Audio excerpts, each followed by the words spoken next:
Ladies and gentlemen, welcome to Wallace Black Field, where tonight the visiting Kingston Yellow Jackets are here to take on the crosstown rival Harriman Blue Devils in tonight's BBB Channel 12 Game of the Week. David Queener. Yep. My sidekick tonight, I'm Jonathan Cox, and we are very excited to kick off another year of high school football. David, the rain has moved out. You sure? We hope. And people are starting to file in here at Wallace Black Field. Give me a couple takes from some things you're looking forward to here in tonight's game and across the area for football this year. Well, I think that tonight's game, Johnson, just has been in the past with these two teams. Harriman usually plays really well for three quarters, and they sort of run out of gas in the fourth quarter. And I think if you really went back years and looked at it, Kingston's probably dominated the fourth quarter probably in just about every game, maybe except for a couple that Harriman's won. So I really think that's the key tonight. Can Harriman, a much smaller school, stand up to Kingston, which is a team that should be fairly good this year, and compete with them for four quarters? I think that's something we got to look at. But now let me tell you something. Harriman's not going to quit, so take that off your plate already. They're not going to quit. This will be an exciting game. The second thing, usually there's a huge crowd down here. I really hope the weather has not backed the people off. Come on out and support your high school team. Like Jonathan said, the weather's cleared out, so get on down here. It's going to be a beautiful night, and it's pretty. Man, this field looks really good, Cox. Yeah, field looks really good. It's a really cool view across the area there to see the mountains, and you can see the clouds moving out. Yeah, they're moved out. I think you're right. Yeah, it's going to be good. High school football. So if you're sitting at home watching it on TV, get on down here. Support Harriman and Kingston tonight. Speaking of, we've had some games in the area move to tonight, and that thunderstorm came through earlier. But, this game was actually scheduled for tomorrow night. Right. And was moved due to the weather forecast.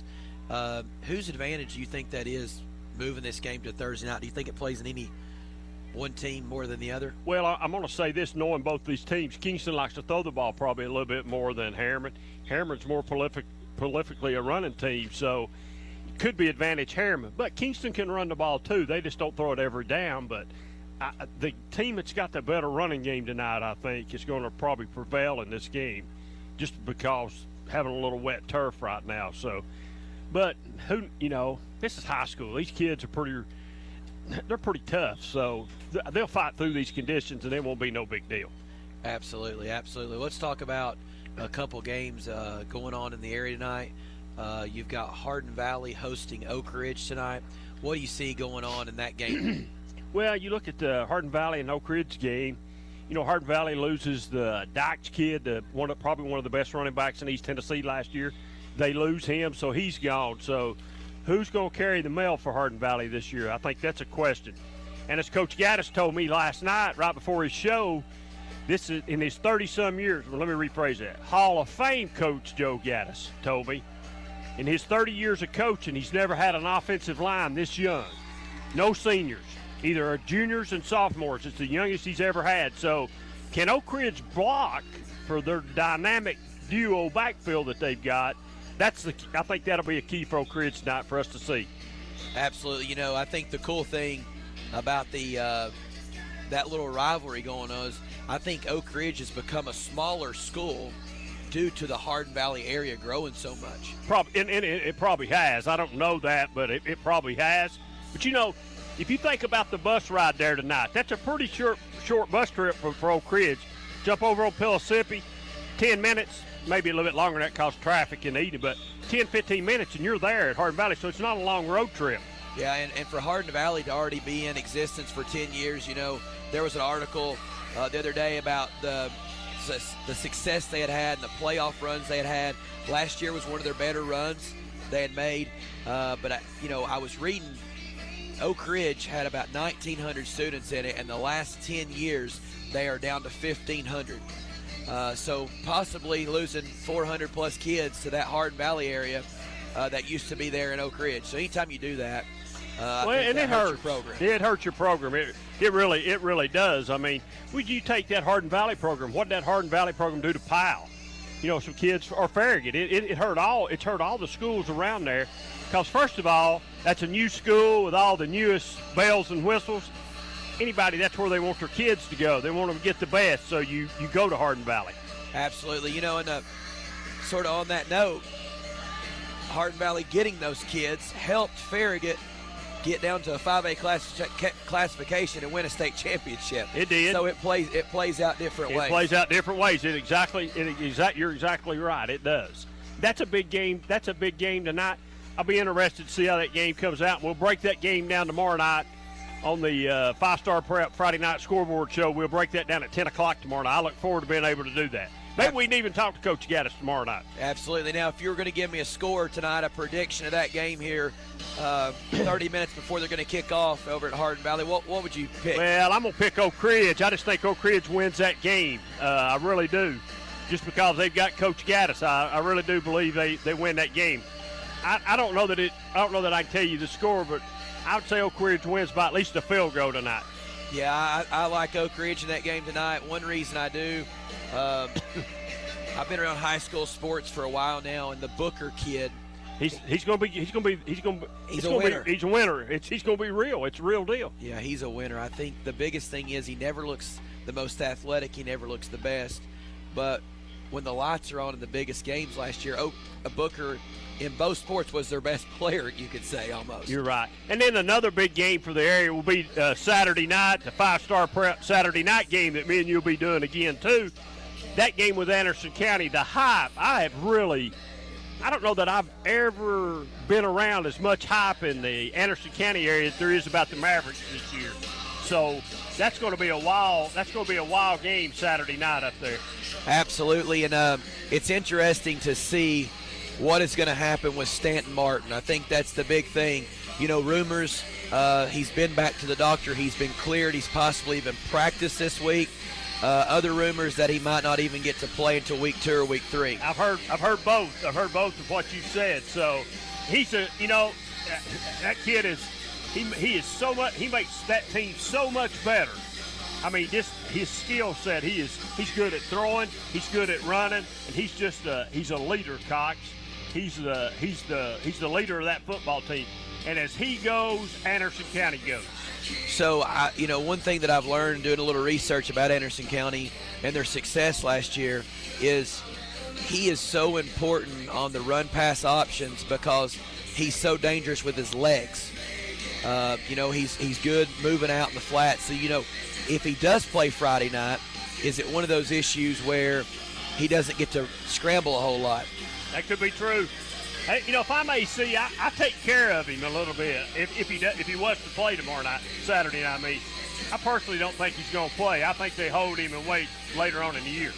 Yeah, I personally, I'm going to go on a limb and say I think he plays. And I think Coach Gillum and staff puts him in positions where he's handing the ball off, throwing quick passes. And I honestly see Anderson County winning that game by 3 or 4 touchdowns. And I don't think he has to probably play into the fourth quarter. Oh, I don't think Carter stands a chance Saturday night. Not a chance. But that ball is shaped funny. Things do happen, but I don't think they stand a chance. So. And I want to bring this up. I went and watched Anderson County scrimmage Powell. And the one thing that I was more impressed with, speaking of Anderson County and covering Anderson County, was how big they were up front and how they dominated the offense and defensive side of the ball up front against Powell. Well, AC's a big football team, and Richie No's son he's the man there too. I mean, so he's a tough-nosed football player and plays hard, and he's physical.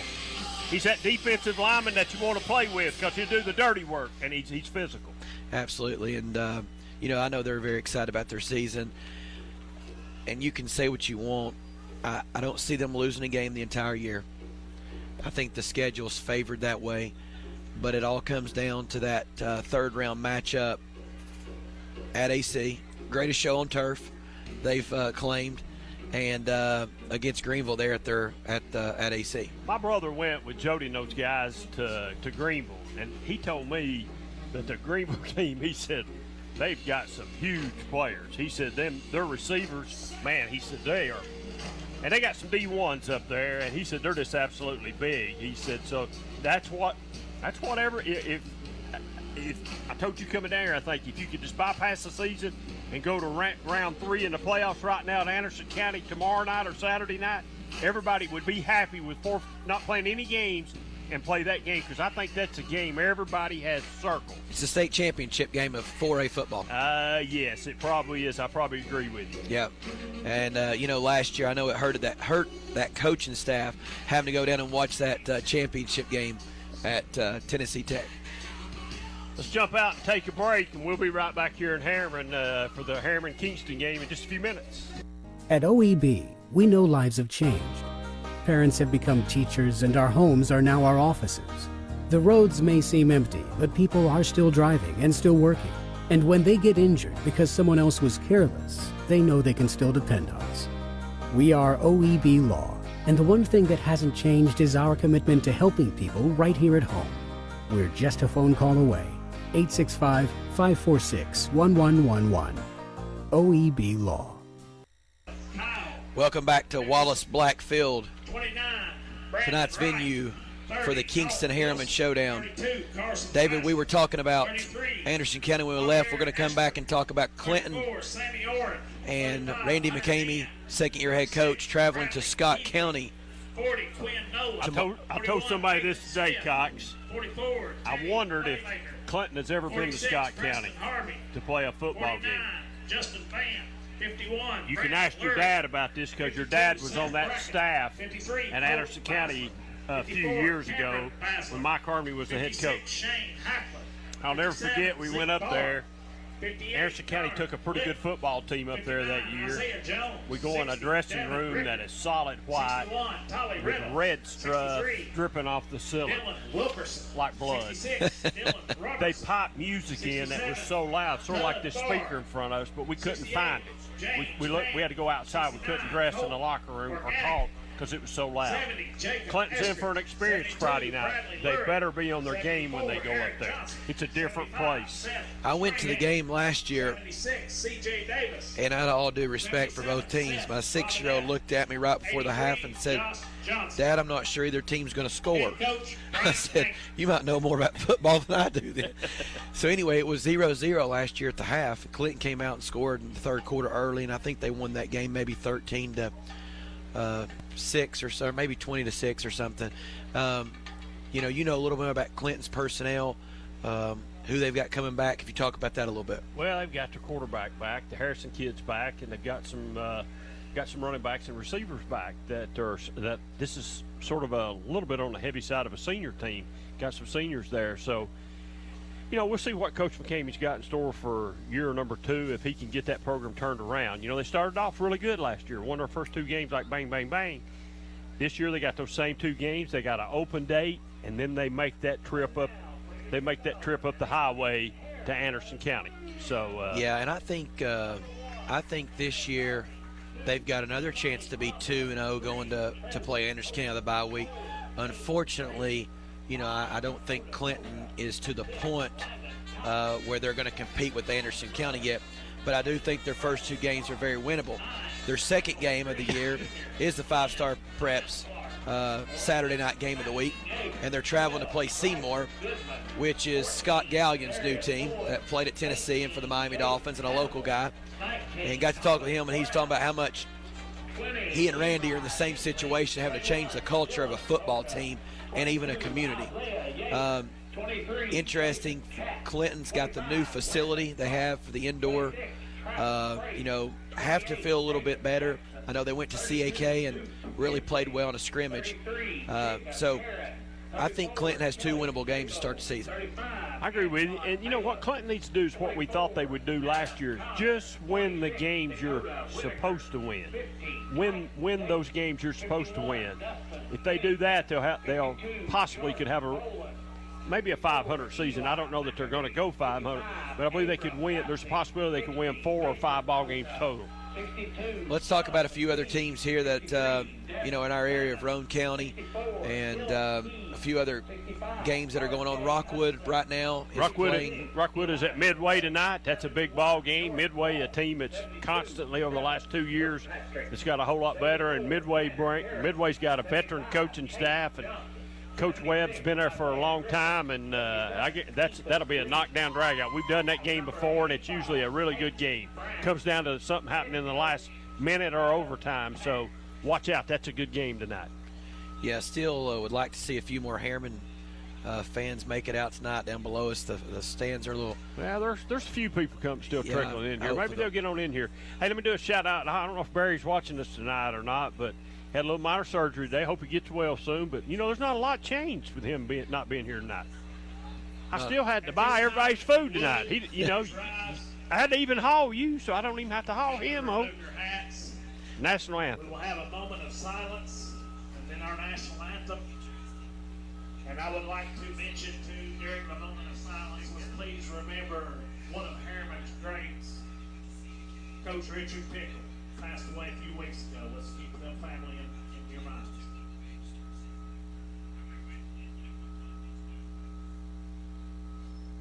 Thank you.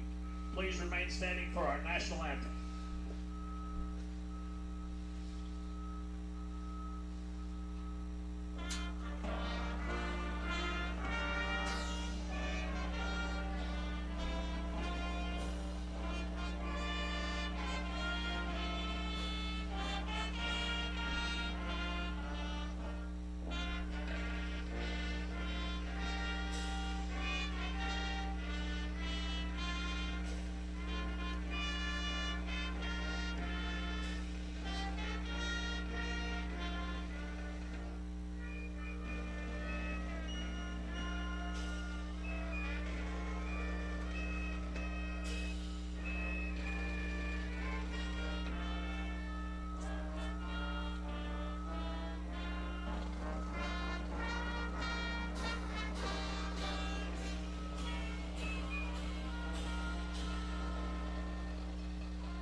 Great job there by the Harriman band.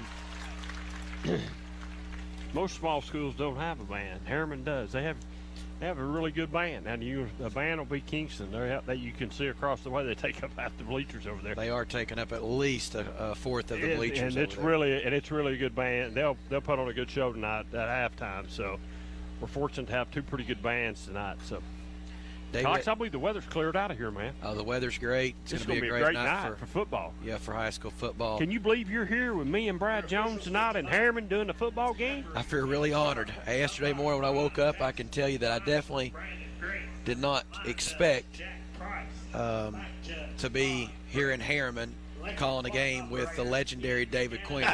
The good news is, David, I did this for you and Brad, but in return, you will be on every Friday night call-in show with me. Yeah, no kidding. I got rooked into that. No, I love doing the Friday night show. It's a great show because we dedicate it to high school sports. That's the part I like about it. Absolutely, and the other thing is we're much better at that than we are this right here. I guarantee you we are. So we are. So, but it won't take much for you to do this tonight because Barry. He just flies for the seat of his britches like I do. So if he is watching, I heard the biggest thing, the challenging thing is to get him here on time to do the pregame show. Yeah, well, that's a challenge always, is to get him up here and get him in the press box because he's always doing something out, and I don't know what he does. I really don't. I can't figure him out. I've been with him a long time, but he's a guy from this area down here, and he really cares about this. He really cares about high school sports, man. He's all in and has been for a while. To set the scene of some things that you might not be able to see here, pretty cool little area. You've got some people surrounding both end zones, setting up for the game. The most unique thing that I see that I've never witnessed at a football game is literally Kingston, I guess, doesn't have enough room to go in a facility, and all their football players are standing out as parents and students and friends and family walk in right beside them where they're set up to go play a football game. They're in that area. I don't know how big an area it is. It's probably like it's sort of like down at Clinton. The locker rooms there at Clinton State. It's just not big enough. When they were built, they weren't built big enough. So, but this is right. This is what Cox. This is what high school football is all about right here. This is a rivalry right here, and this is what it's all about right here. Absolutely. Watching both teams warm up, you could tell Kingston was a little bigger. Throw it all out the window. Yeah, so here we go. We'll take another break right before kickoff here, okay? We'll be right back in just about 60 seconds.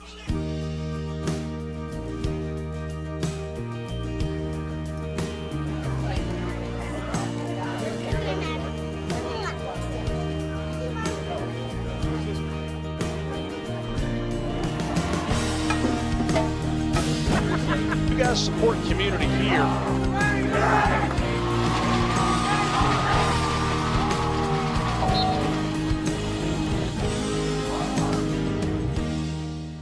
Muncie Pharmacy is your locally owned hometown pharmacy. They accept most insurances, so why go to the large chain pharmacies when you get better customer service at Muncie Pharmacy? Have a special prescription that needs compounding? Muncie Pharmacy can handle those needs as well. Muncie Pharmacy has a drive-thru for your convenience and offers free delivery in the Oak Ridge area. And don't forget the gifts that we have available for all occasions. Here at Muncie Pharmacy, we take the time to know you and treat you like family. Where Kingston has won the toss and will receive. Harriman will defend the north goal. Captains for Kingston tonight was Elijah Reeder, Cam Hill, Brandon Lurie, all seniors for the Yellow Jackets. And representing the Blue Devils was Dakota Kaka, Jacob Heron, Eli McAbee, and Dustin Pennington. David, teams are getting ready to get set here to take the field.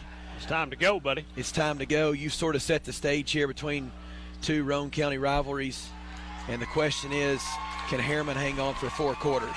That's will be the case, but we're going to get ready to do the Baltimore kickoff here in just a second. So it's ready. Here comes Harriman right now. We're ready to go. Let's get this thing going. It's going to be a tough football game, Cox. You'll see Harriman, and you can see not as many players, but there's as much fight on this side as there is on that side tonight. And you'll see that being your first time here. Well, I can tell you. Great venue. It's a great place to do a football game. Yeah, great place to do a venue. We had something about the top 12, 15 venues. I don't know if you read about that. And like Oneida and Cofield and a couple of those schools were talked about. But, man, what a great place here in Harriman to watch a high school football game. There ain't no place like better than going to Cofield for a Friday night high school football game, especially when it's playoff time, because the fans are right on top of you, buddy. Yeah. Right on top of you. And I would say the people in Greenback would like to argue with you about that. No, I'll put them right up there too. I'll say the same thing. They're right on top of you too. But there's nothing like going to Cofield on Friday night for a high school football game. Yeah, I know we were informed that Harriman has a middle school game tonight versus Cofield. So, I think the crowd's going to pick up as we they'll come in here. Yeah, that middle school game will go a little quicker than this game. Come on out. You got plenty of time. They don't even look like there's too much of a line right there. So get on out here, and there's plenty of room for you to stand, sit, or whatever you want to do. Here we go, Cox. You got Nathan Jones back deep for the Yellow Jackets. And you've got number 30, Moore, to kick for the Harriman Blue Devils. Not saying Harriman's going to do this, but they practice onside kick a lot. Yes, this kid practiced an onside kick for the entire warm-ups. I don't know if he put it in the air. I don't think he did neither. I would say Coach Pankey and them realized what was going on. Well, they better have. If not, this will happen. Hey, we've seen this happen in Rockwood last year. 2 consecutive kickoffs. Meigs County did an onside kick, recovered it, and scored and blew the game wide open against Rockwood last year. But get ready. Well, David, the 2018 season is here. Let the fun begin. Play some football. This opening kickoff is The Mulch-and-More. the Mulch-and-More opening kickoff. Kicks it deep.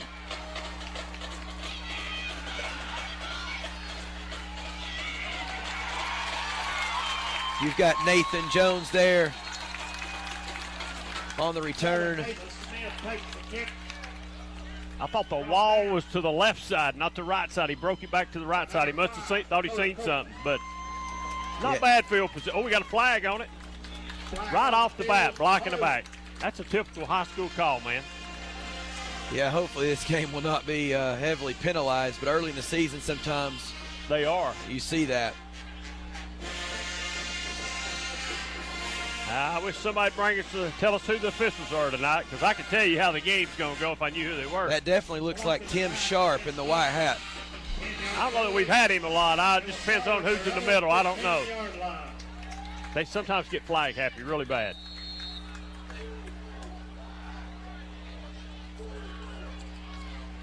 So you've got Kingston taking over 1st and 10 on the 15-yard line after the block in the back penalty. Hammer's first down.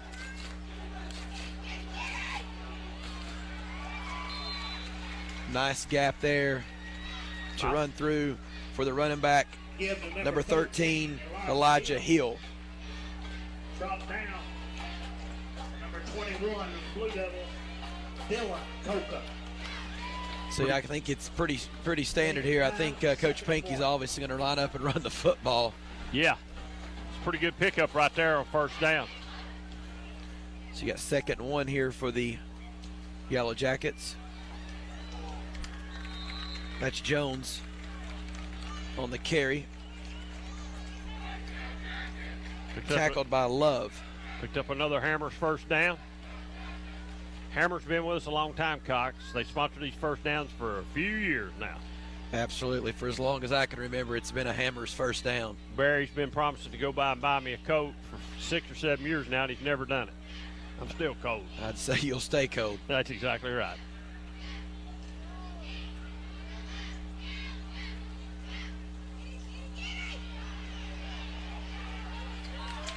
Nice defensive play there by Hill. Brought down. Brought down by number 19, Thomas Brown, and 21. And then had an assist there by Brown. I think Harriman can expect a good dose of the run here early, David. Yeah, probably so. I don't understand. Kingston picks up about 8 yards on that dive play, basically right up the middle through the 2 or 4 hole. But they want to bounce it outside. I just keep going back to that dive myself. I'd make Harriman stop it. Yeah, Harriman's only, they're in a 4-3 and they're a little spread out right now. A little spread out, yeah. Let's see. Look here. Look here. There's the play call you were looking for. Almost another first down, or really picks close. Up another 4 or 5 yards there. It's going to bring up 3rd and short. Why not run that till you stop it? That's what I'd do. 36, Bradley. Kingston obviously Carry. is a little bigger up front right now, and I think they feel like they can just hammer the ball down Harriman's throat, especially up the middle, as you were talking about. Well, they're keeping them spread out, like you said, too. We're putting those receivers out. We've not put the ball in the air yet, but we're keeping them spread out, too. Absolutely. Got 3 receivers. We got 2 wide and one slot back there. So we got 3rd and 3 here for the Yellow Jackets. Jones in motion. Man, Big first down. big Hammer's first down right there by Elijah Hill. First contact, I think they had him stop there in the backfield for probably a 4th down. But Hill did a great job of bouncing around and picking up another Hammer's first down. And where'd they run that ball? Right up the middle again. Right up the middle. I'd say you'll see an adjustment here pretty quick about moving some more guys in the box. Yeah, I'd say the young man that's playing middle linebacker for Harriman is going to have to really step up. Number 4, I don't know what his name Yeah, absolutely. Jaden Prater. Jaden Prater is going to have to probably step up and step his game up a little bit and step up in that hole, because they're running right at him. Set up in the same formation again on first down. Man, he about lost the football right there. He did. Prater shot the gap and missed 13, Elijah Hill. as Hill picks up another 3 or 4 yards there on first down. And 2, a 2nd and 8. just got a text from one of my guys that called scores into me on Friday night. Said Oak Ridge and Hardin Valley's in lightning delay right now. So that game's delayed a little bit. That game could be going on at 11:30 tonight. Plus commercials and everything. Absolutely. Gaddis won't be happy getting home so late to those Bulldogs. No, he won't. New running back in the game here for Kingston, number 36, Bradley Keithley. Bradley Keithley on the give. Another Hammers first down. Tackle back to number 5, Dakota Copeland. First and 10. Copeland on the tackle there. Play does result in another Hammers first down.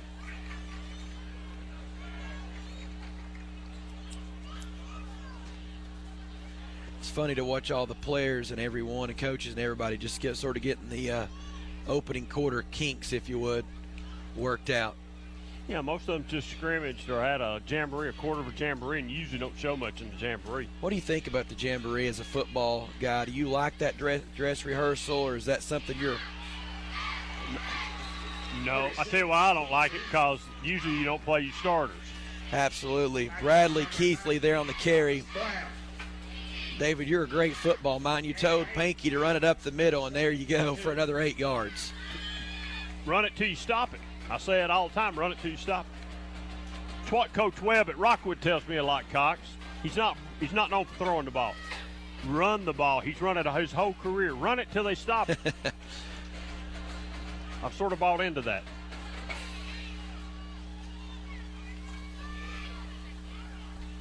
Flag. Yeah, we got a flag on the play.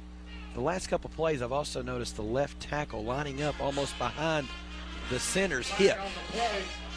Sometimes they'll get that. The referees will get that. I think this is more of maybe a hold, but from what the flag was. Hold. Was a hold against Kingston. Now the question is, with them being behind the chains, or they have to put the ball up in the air right here on 2nd and 12. I run the ball right at him again. So you're running it for the next 3 plays to pick up another Hammers first down. Exactly. I'm running for the next 3. He's probably going to throw the ball, but I'm still running. I would run the ball. Be interested to see what happens. See, I think we've changed. I can't see the number from here, Cox. I think we've changed middle linebackers. Yeah, and they're playing more up in the gap now. Absolutely. He is going to throw the ball. Dumped it off with a screen pass. Good hit right there by number 6. Wow. These two teams are going to play to the echo of the whistle tonight, it looks like. It sure does. Good pass there. 5, Dakota Coca, and number 2, Giovanni Crumble. Kingston's speeding it up a little bit. Coca came up. Hammers first down. No, it ain't. Sir, Third down. 3rd and 2. Third down. I thought he got a first. Sorry. Questionable spot there, but when you got... Looks like we're going to have 4th and short here after Keithley runs it up the middle and gets stopped there by Coca once again. Keithley on the give, tackled by number 16, Mason Coca. When you got... looks like we're going to have 4th and... we thank our spotter for coming out tonight, Dave. He does such a great job helping us out here. Yeah, he does, doesn't he? I'm spoiled where I do the PA. I've got 2 spotters, one good, one that's blind. This is a big-time operation, bud. We're going to have to get time out here. We've got a timeout by Harriman. Coach is not happy. He did not have the right personnel on the field right there for 4th and short. We're going to take a break. We'll take a break. We'll be right back. Tennessee Barnes & Buildings in Jacksboro has all your storage building needs. At Tennessee Barnes & Buildings, you can pick out your building, then custom design it how you want it, and then have it delivered. Our friendly staff will help you with all your design needs. Are you worried about financing? Well, at Tennessee Barnes & Buildings, there's no credit check, so no one is turned down. Plus, you can rent to own your own building. Tennessee Barnes & Buildings in Jacksboro says come on down for your next building. Or call 423-449-8139. All right, we're back here at Wallace Black Field where we've got 4th and 1. I would say anything outside of a quarterback sneak or anything right up the middle would really be surprising here.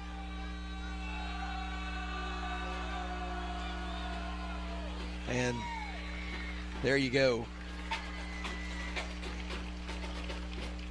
quarterback keeps Tipton for another Hammers first down. Uh-oh, got an injury.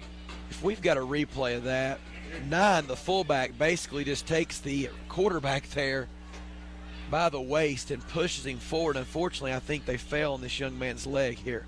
Welcome back to Wallace Blackfield, David, where the sun has decided to come out here. Oh, it's beautiful now, bud. I'm not sure when we pulled in here tonight if I thought I would see the sun. You were worried about getting wet. Absolutely, I was not prepared. So here we go. We got a Hammers first down. Kingston player comes on the field late. I thought he had to get inside the numbers there.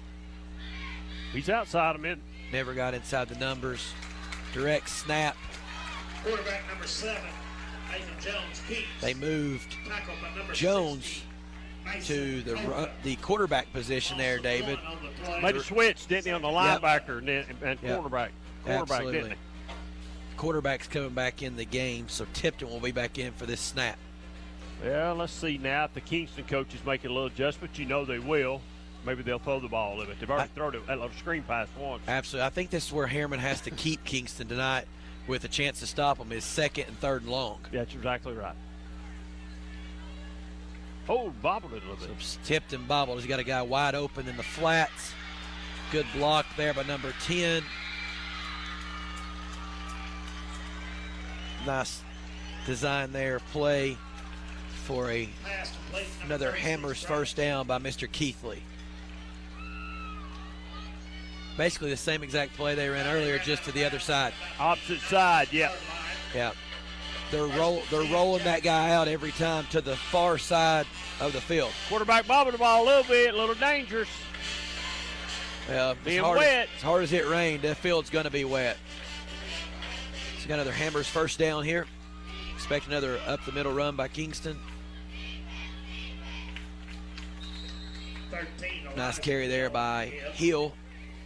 Well, they've cut that down a little bit. Instead of getting about 8 yards now, they're getting about 3 or 4. So they cut that in half. Still need to make some more adjustments. Yeah, Godsey stepped up there in the hole and made first contact there on that tackle. Yeah, they're trying to plug that hole up.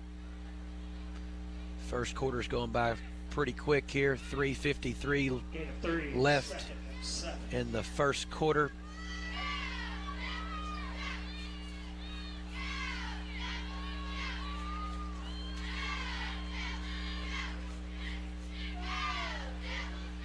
.36 Keithley on the carry. Tackled by 54 Mickabee.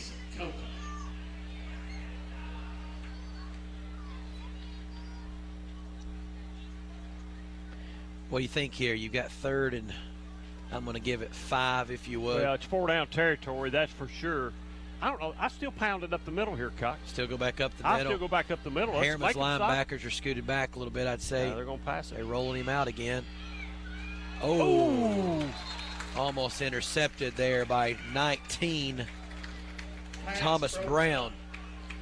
So you still think it's 4-down territory here? I don't know much about Kingston special teams. Usually have a pretty good field goal kicker at Kingston. Let's see if they use it. No personnel change as of right now. You know, I'll bring this up right now. The 40-second clock in high school football this year has changed. They've went to the clock where it is 40 seconds and it automatically starts the minute the ball is spotted. So you've got 40 seconds. Kingston breaking the huddle with 9 seconds on the play clock. They're going to have to call timeout. I think you're going to have to get a timeout here by Coach Pankey. Yep. 1 second left on the play clock. Yeah, so, you know, I think it's going to take everyone a little time to get used to the new play clock. Supposedly, it's going to help speed up the game and get games moving a little faster. So we'll take another break here from Wallace Blackfield. Come back with a big 4th down. OEB Law was founded on the principle that everyone deserves to be treated fairly. Because sometimes big corporations and insurance companies take advantage of the very people they're supposed to protect. When that happens, we step in and leverage all of our experiences and resources to fight for justice so families can take back control of their lives. When you get injured, call OEB Law, 546-1111, and turn your wreck into a check. Call 546-1111 right now. a screen pass out to the left. 36, Keithley breaks a tackle. Had him for a loss, too. Had him for a loss. Big play there by Keithley. Well designed, misdirection screen. That's a result of another Hammers first down. First and goal. You've got first and goal from the 6. I'd say you got 4 up the middle, Mr. Queener. Might have. And you know the bad thing about that right there is Harriman had him stopped. Couldn't get the tackle. Unfortunately, we've got another injury. Don't we? Harriman kid, young man. I can't get his name. Maybe play number 7. Number 7, maybe. Yes, that's Kylan Love. Welcome back to Wallace Black Field to set the stage here in the early going. Kingston takes the kickoff, has now marched it exactly 90 yards, and we've got first and goal from the 5. Fumbled it. Fumble on the play. Fumble on the play. Recovered by number 13, Elijah Hill. Man, that could have been a big... Oh, that would have been a huge turnover. Big turnover. Momentum killer right there if Harriman comes away with that football. Because right now, Harriman's trying anything. Had a chance for an interception, didn't get it. Had a chance there on the fumble. So, and they've had some opportunities now. Absolutely. So we set up second and goal from the 7. Late personnel change. 7 seconds. Coach Pankey is not happy. We will have a timeout by the Yellow Jackets. David, the play clock, yes, he is upset, but the play clock where the 40 seconds is at the end of every play. It's hurting right now. It is really hurting because you don't have that time, that lag that you used to have between the officials setting the ball, clocking it in, so on and so forth. So as of right now, I'm going to say the new 40-second play clock has given Kingston a few problems. And I think the question is, you really can't run a dress rehearsal or anything to get that 40-second clock thing. You can practice or anything. No, not really. Big opportunity here for Harriman maybe to get a couple stops and maybe hold Kingston to 3. Well, listen, after they drove the ball, I think you said 90 yards a minute ago, after they drove the ball that far and just to come away, if Harriman holds them to 3, that's a victory right there. That's a big victory right there. Yeah, correction. I meant 80 yards. Okay, well, 80 yards. Yeah, but still, I didn't pay any attention before they got the ball when it started, but absolutely, that would still be same. Big. So a little misdirection going outside. Real good move there by 7 on the carry. Knocked out of bounds on the 1. Real nice move by Nathan Jones there. They had him stop, and he got it outside. Kingston's looking to hurry. Harriman's trying to sub. Kingston can't get set, though, so Harriman's going to get the guy off the field. I'm going to say up the middle right here. Yep. Touchdown, Jackets. That's number 7, Nathan Jones. We have a flag on the play. Hold on a minute, got a flag.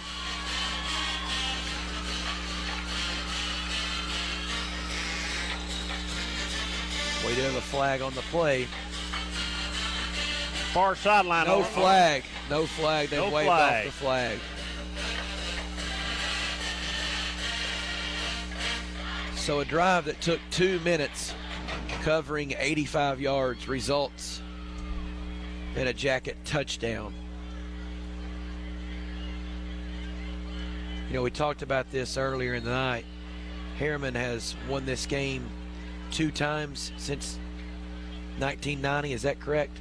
I think so. The kick is up and good by Cromwell with 1:57 to go in the first quarter. The visiting Jackets 7, the Harriman Blue Devils 0. Well, return back here to Wallace Black Field. David, you sort of called it early in the drive. Up the middle. Quarterback made a couple nice throws there. Harriman had a couple opportunities for some turnovers and didn't make them happen. Let's see what the Blue Devils have in store here on offense. Baltimore kickoff. Here we go. A little confusion here.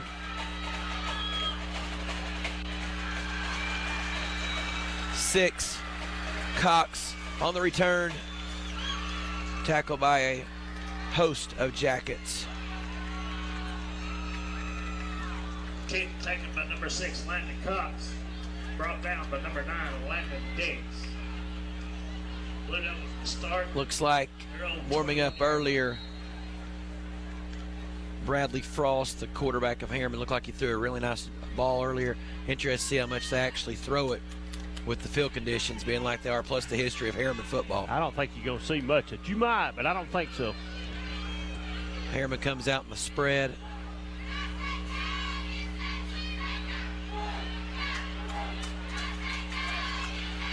Yeah, the number 3. We've got a flag on the play. Flags on the play. Multiple flags.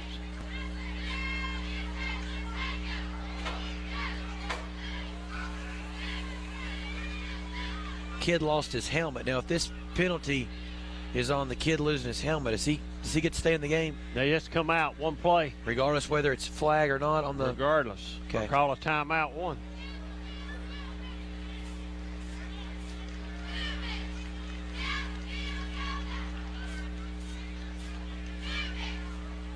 Did we get a horse collar on the offense? Ain't that what he indicated? It did look like he Legal participation. Legal participation. I thought he did the horse collar. I did too. Illegal participation. Man, that's a big penalty right there. What is that, 10? It's an 8-yard gain. Now it's a 10-yard penalty. First down. Wow, that's a swing of, what, 18 yards? Wow. Wow, that's big. Wonder what happened right there on that play. I didn't see it, but he looked like he gave a horse collar indication to us, though. Well, we've got another Hammers first down, but it's for 1st and 20, and they're going the wrong way.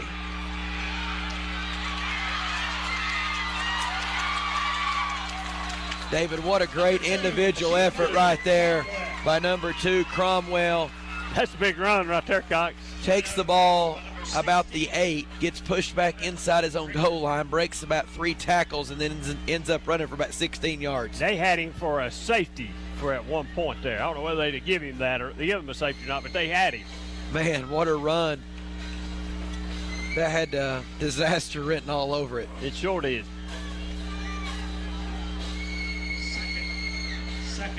We got 2nd and 14,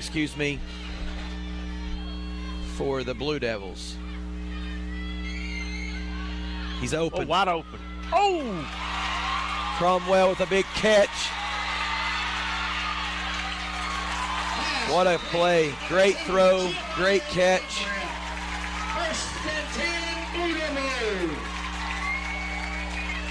Really nice play set up there. You could see it develop from up here. Big play, big play. As I said earlier, Harriman looks like they've got some athletes on the corners and the quarterback and the running back position. Usually have a few playmakers here.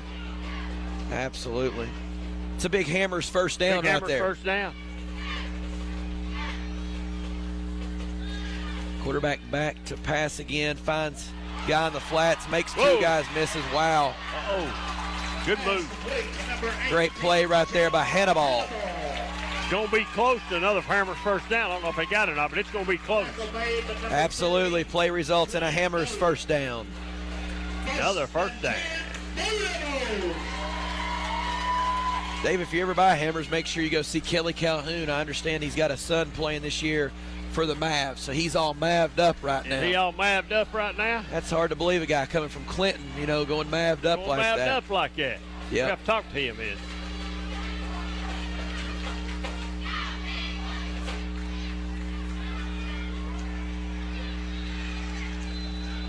Handoff to number 3, Tristan Copeland. Just not there much for Copeland on the carry.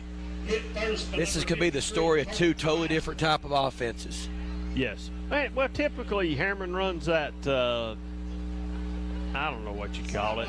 It's like wing tee sort of stuff, but looks like they're in a little spread tonight. Absolutely. I think they'd have a hard time. The two throws they've made have been pretty good. Yes. Yes, I think I want any kind of ISOs we could get on the corner if I was Harriman right now. Yeah, they've made two pretty good throws, and the kids that have caught the ball have done really well. Yes, they've both made multiple guys miss.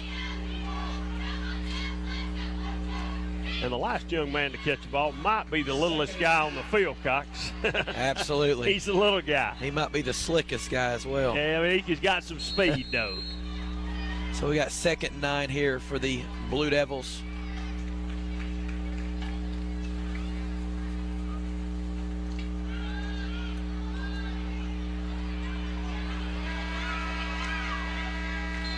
Waited too long. Should have thrown it away. Too long. So after one complete here at Wallace Black Field, you have the visiting Yellow Jackets 7, the Harriman Blue Devils 0. The coronavirus is changing the way we live our lives, but seriously injured people still need our help. At OEB, we're committed to helping you no matter what. So, we've introduced a system where we can take care of your case almost completely electronically. You don't have to leave your home for us to start helping you.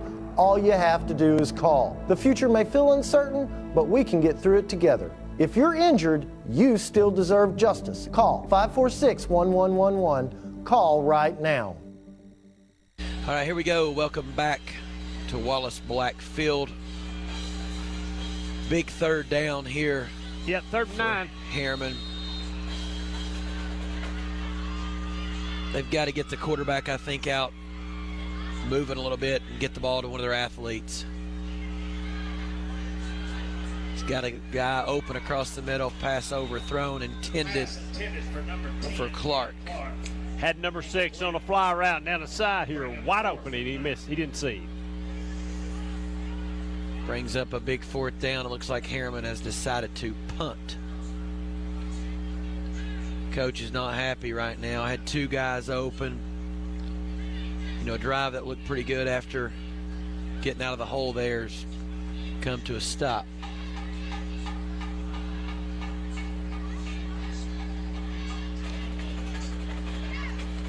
Kingston doesn't look like they're setting up for much of a return here. Looks like they're boarding a punt safe return.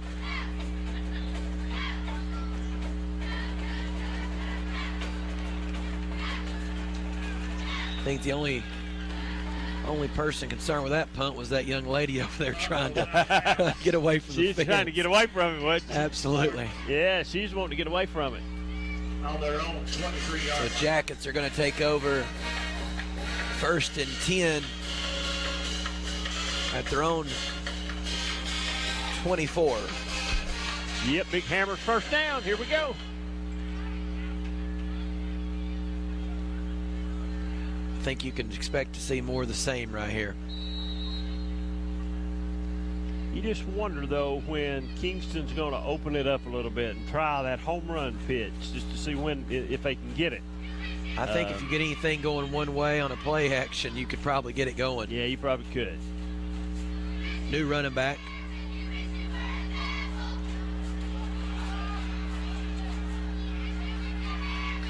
Number 10, Cam Hill on the carry. Number 10, Cam Hill again, brought down by a host of Blue Devils. Tackled by Cox and Love. Tell you what, Cromwell, I don't know what grade he's in, but he's a good-looking athlete. He moves around out there really well. He does. Unfortunately, our rosters tonight do not have grade. They just have position.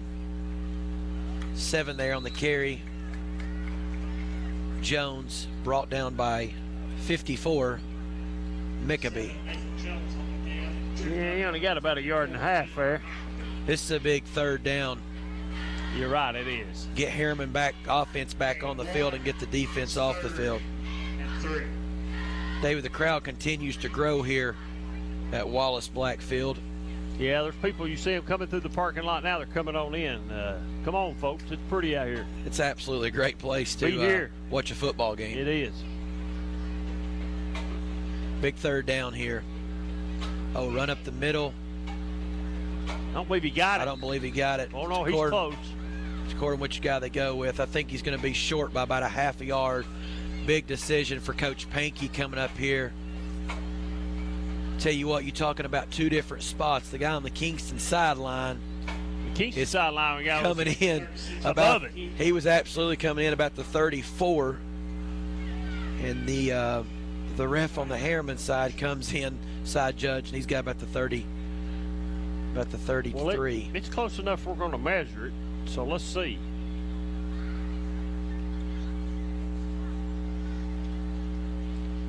I'm going to say he's short. We'll see, but I think he's a little short by the looks of it. First call of the year. We definitely got better vision than Ron Berry. Yeah, and we do. Yeah, that's why he's had them eyes operating on today. That's why, because he misses it all the time. So we've got a big fourth down. Coach Pankey is leaving the offense on the field. Well, I would too, because you're only talking about a football length there probably for a first down. So, the way you've run the ball up the middle. And I'm going to tell you, if you'll watch this fullback right here, he's about to carry this quarterback for a yard. Look, there he goes. He pushed him forward. Wow, I started to say he didn't get it, but I see the ball come out on the other side, and he did. Well, wait a minute, this guy's back behind it still. He's going to get a first down right here. I think he just had to cross over the 33 there.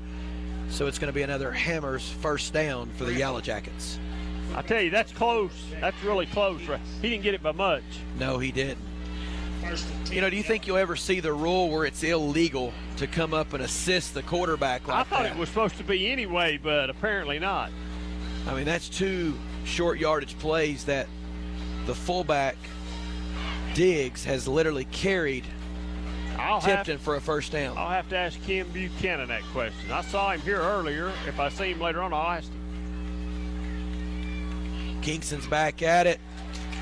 Great tackle right there by number 55, Godsey. Might be the first time tonight that Harriman's actually stopped Kingston for a loss on a play. Absolutely, and that's where we talked earlier in the game. This is going to be big to get them in second and third and long.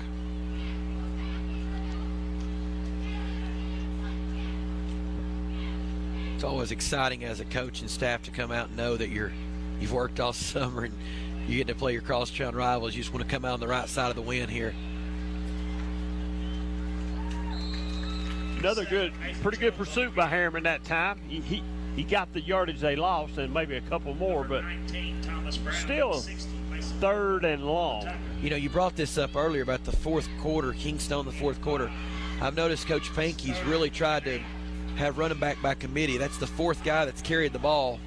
Yeah, they're pounding. Right now they're leaning on him with those heavy guys up front, and they're pounding them, and they're making them run. And how they got them running sideline to sideline. If you look at every one of the Harriman linemen already here halfway through the second, they got their hands on their hips. And I'll tell you something after this play right here. I'll give you a little info. So 3rd and 8 here for the Jackets. Back to pass. Oh, interception. Big play. Great pursuit there by number 60, Mason Kaka, to interrupt the screen there to set up the interception.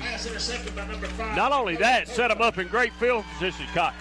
If you ever watch Anderson County play, Anderson County works sideline to sideline. They throw, they run, they do it quickly, they rush you. All at once, and they hit you down the middle for a 70 or 80-yard bomb. They run you to death. That's what Kingston's trying to do here tonight to Harriman.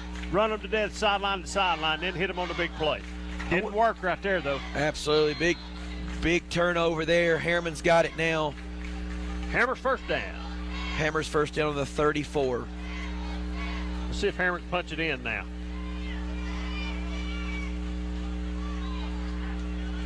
Got a couple. Quarterback keeps there for a couple. I thought they might come out and try to go deep right there and use a couple of their athletes. I did too. That's what I was thinking. Maybe they come out and try that little pass across the middle again. That little swing pass, that little scat back. I've always wondered this. When you got a guy like number 8 going both ways, charge. Why do you have him come all the way to the sideline That's a for really a play? good. That's a really good question. There's a lot of coaches I'd like for to explain to me what the philosophy in that is. You think with a wristband you could give a number and that'd be it. Yeah. Yes. But that young man's running an extra 30, 40 yards. Oh! Deep pass there, intended for Cromwell. Cromwell. Incomplete. Kingston's got out of that man coverage. Now they're too high safety. They're not going to let anybody behind them, that's for sure. Man, and defensively on the receivers up, man, their defensive backs are playing right up in their face almost. They're about as close as you can get. So, yeah, they definitely have help over top, though. They got the help over the top. Big play here after a turnover for Kingston's defense. Surprised by how many players Kingston actually has dressed out tonight on their sideline. Got a bunch. For a 3A school.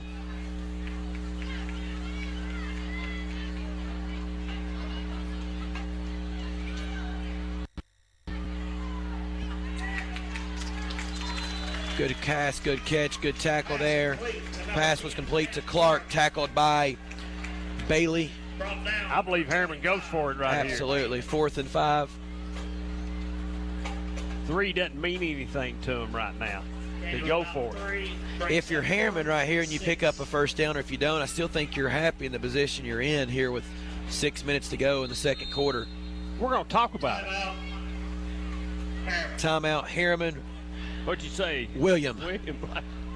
So, since the guy that we're working for calls us out, I guess we need to call ourselves out on the air, right? Yeah, I guess. Yeah. So, we appreciate what Brad does for BBB 12 and all the local high schools around here. It's cool to be able to go back and watch the replay of this game if you're a high school fan or family member that can't make it out to be able to watch this. Well, if they only knew what he did go through to do this, they'd be surprised. And obviously thanks to the sponsors who allow this to be done. So you got 4th and 6 here. Oh! Great play design there. Unfortunate Cromwell drops the ball across the middle open. A little crosstown rivalry going on out there. A little talk going on. A little bit. You got a little talk going on. But hard to say much when you drop one, but go make another play later. He had it, didn't he? Right in his hands. Absolutely. Kingston takes over for another Hammers first down on the 30. Zip, then the first, Oak Ridge and Hardin Valley. You thought that would be a lower scoring game. The two defenses were probably a little better than both offenses. Yeah, I think so. Started out here. Especially with what you said about Gaddis having such a young line. Yeah, I think it usually takes Oak Ridge a couple games to get the wheels rolling on offense. Kingston back to pounding it up the middle there. Wow. That's back to their starting running back there, Elijah Hill. Hill seems to hit that hole pretty hard. He does. Picks up about, 11 yards, 11, 12 yards for another Hammers first down.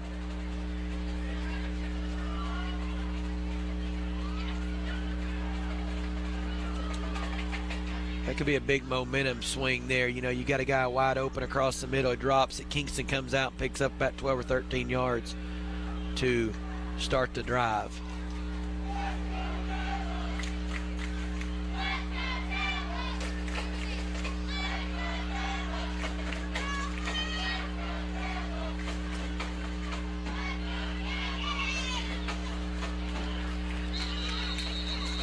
Whoa.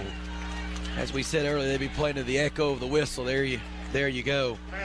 Jones on the reception. Tackle by Darby. Also on the play. Loses about 4. Yeah, it's going to bring up 2nd and 14.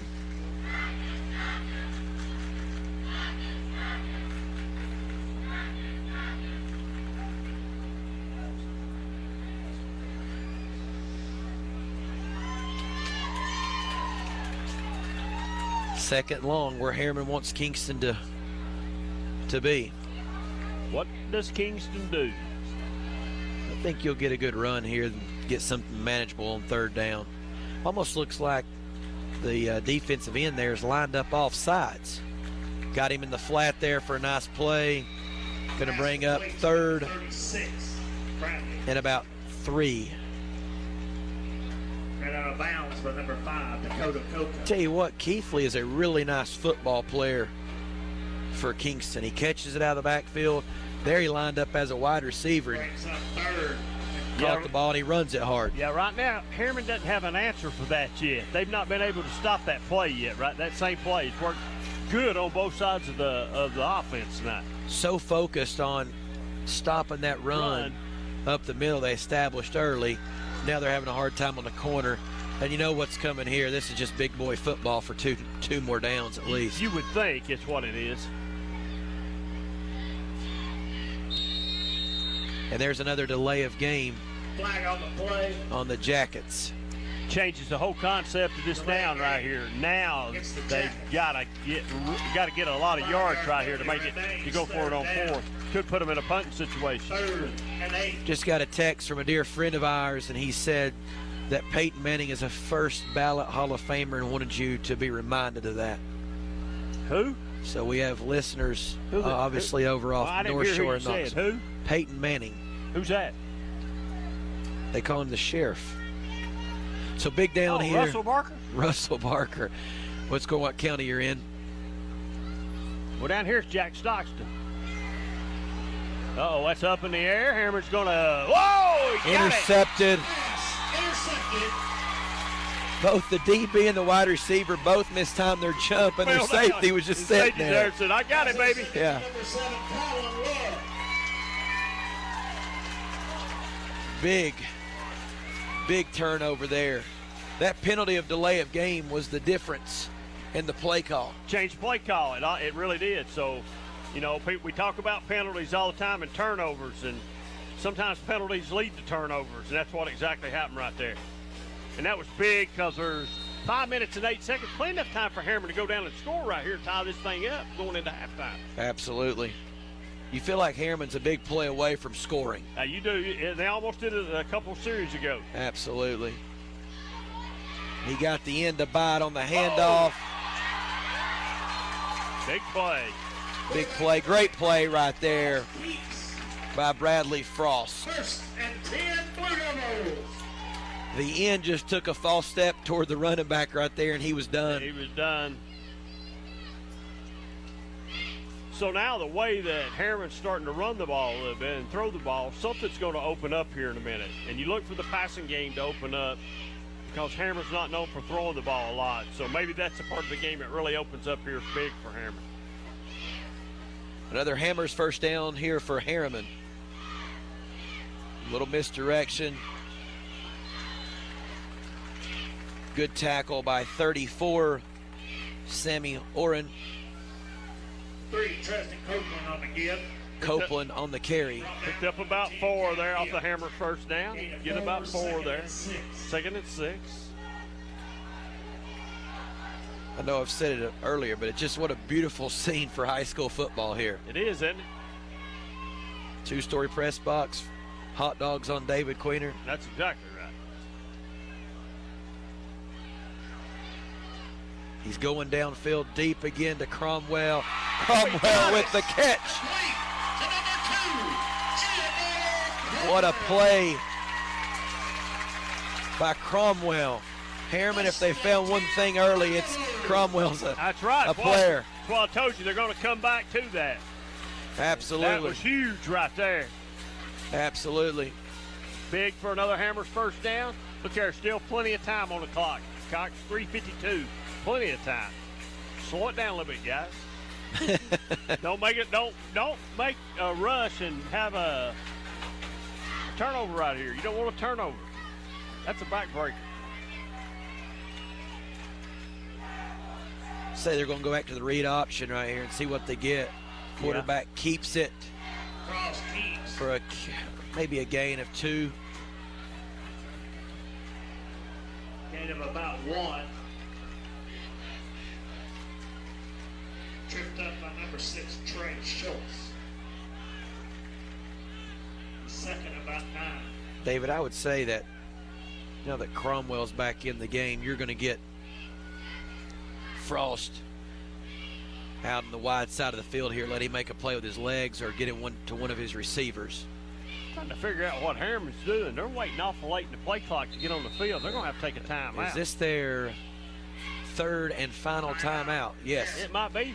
Where Harriman has used their third and final timeout to set up the 2nd and 9 play. David, how important do you think that having that last timeout right here is with 3:13 to go? Well, I think if you get in a situation of 3rd and whatever here, you'd like to have that timeout, maybe to talk about it, or maybe 4th and whatever, just to talk about it. Now they've got to do it on the run. They're not able to talk about it. This new play clock, who knows? I would say that you'll probably see somebody across the middle or 18 in the flats. Probably.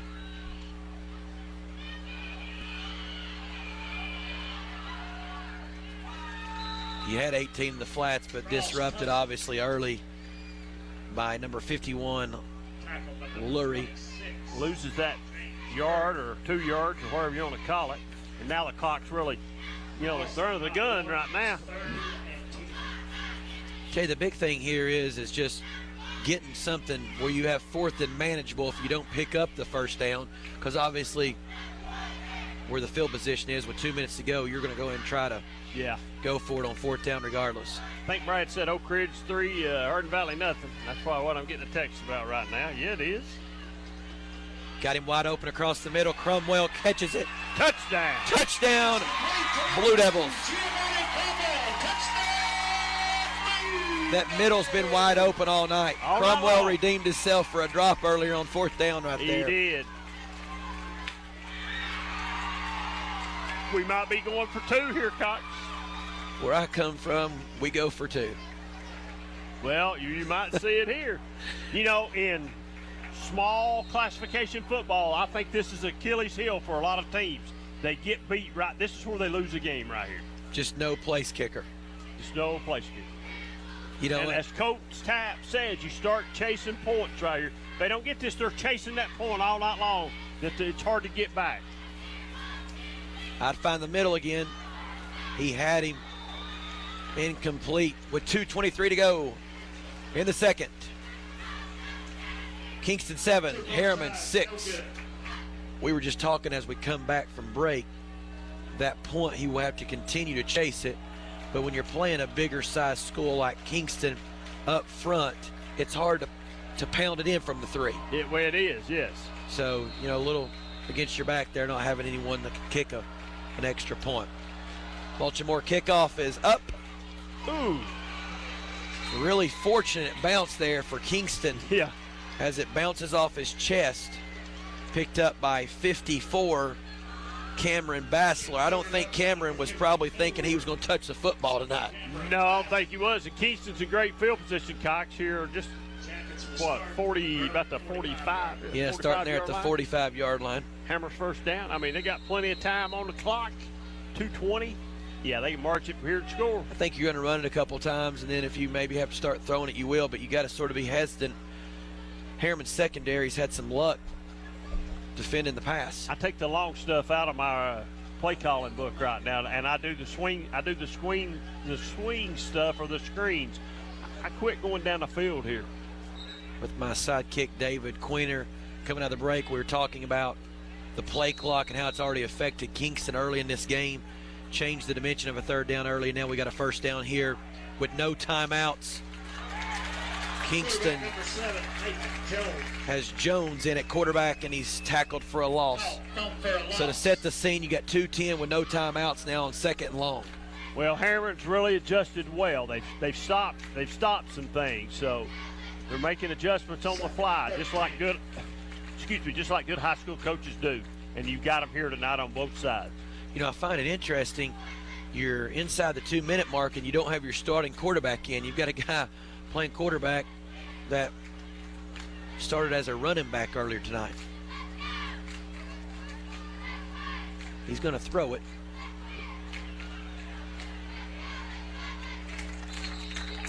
Nice play there by Harriman. Maybe that's why he's in there, just to run the ball. Yeah, he didn't look like he was. Brings up 3rd and long. I wonder if you'll get a quarterback change. No, they're staying with 7 right here on the play call. I really would be interested to know, with all the things you have now as far as equipment and technology, how a young man has to go over to the coach every play. Because I think that's one of the things, you know, they're breaking the huddle with 10 seconds. That's hard to do. Young man to run over, get the play call, come back, and now they're snapping it with 3 seconds on the play clock. Oh, we've got a guy gets tripped up there. See, now if you're Harriman, you wish you had a timeout where they had to punt the football to you. You're right. And the clock hadn't started. They probably don't have to snap the ball. He's not started the clock, just now started it. There's about 3 seconds difference in the clock. Kingston does not have to snap the football. And David, as you said earlier, you called it. It's going to be a close game going to the fourth quarter. I'm Kingston. I go in right now, and I'm not happy that I'm going in at 7-6, but I go in and make me some adjustments here. I'm Harriman. I do the same thing. You're lucky for Harriman. It's not more than 7-6. Absolutely. Could be a couple touchdowns maybe. Guess we're going to get one more play. Seven's going to hold on to the football. Tackled. I don't understand by this. Elijah Ray. And that's the half. Here at Wallace Blackfield, we've got a Roane County battle. The visiting Jackets 7, the Harriman Blue Devils 6. Enjoy the bands.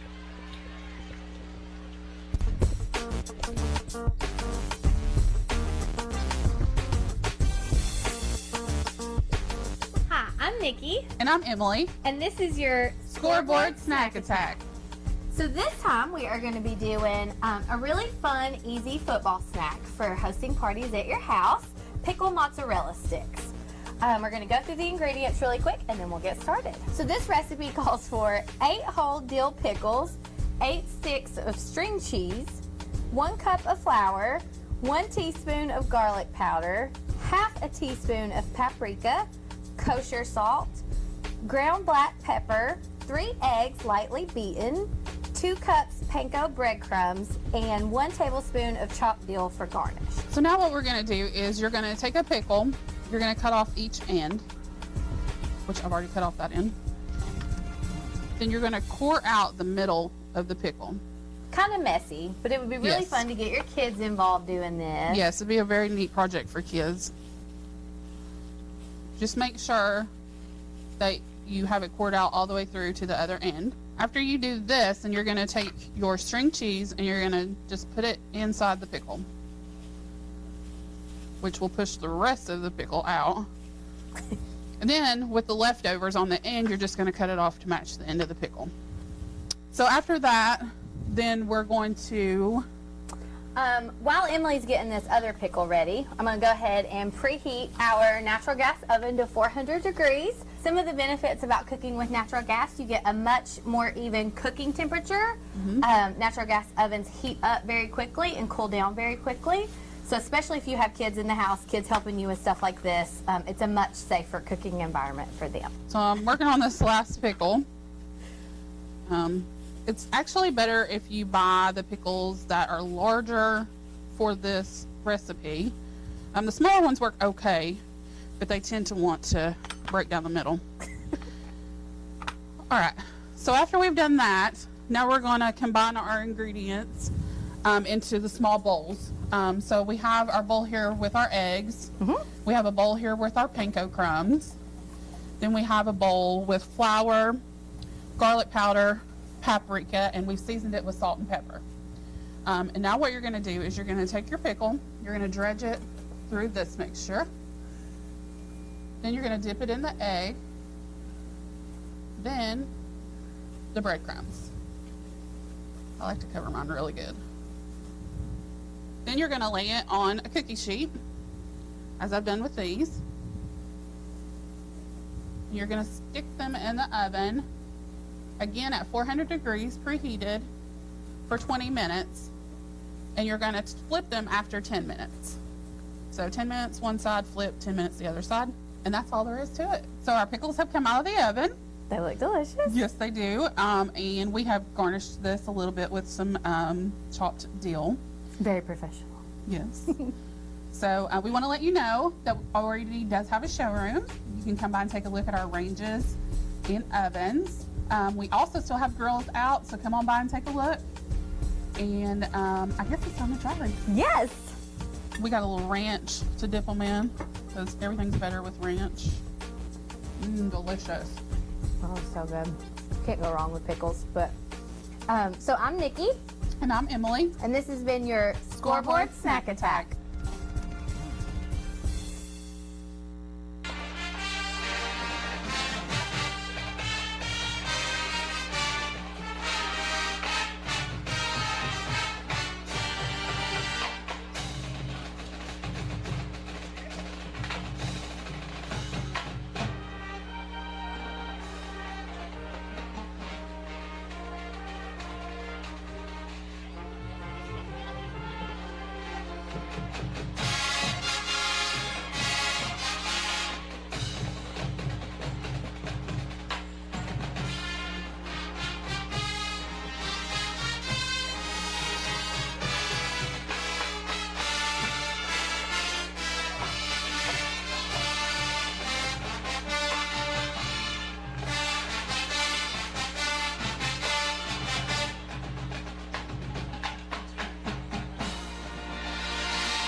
We'd like to continue our classical show with a word talk arrangement, the Good Stock host, Corral from Jupiter. Trumpet soloist this evening is Miss Stephanie Early.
Today I would like to take this opportunity to salute all the citizens of Harriman and Kingston. We want you to participate in our next song and see which side of the stadium can get the most rowdy. It's time to make some noise as the Roane County High School Band plays both schools' fight song, Washington and Lee Swing.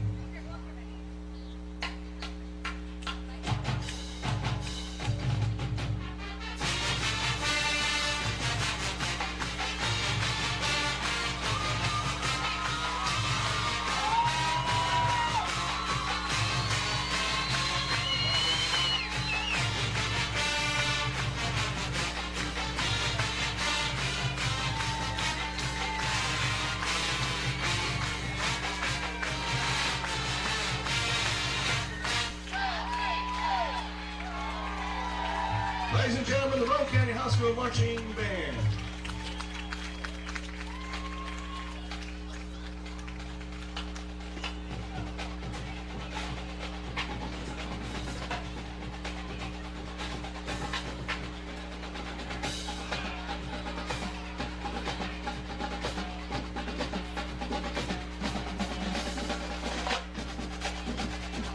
(1952).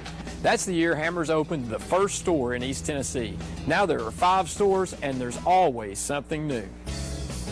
Like in Hammers' popular ladies boutique department, You'll find the lowest price possible on new arrivals every week. Find similar deals in the men's department and the expanded rug department. Plus, special purchases always offer surprise savings. You never know what you'll find next at Hammers.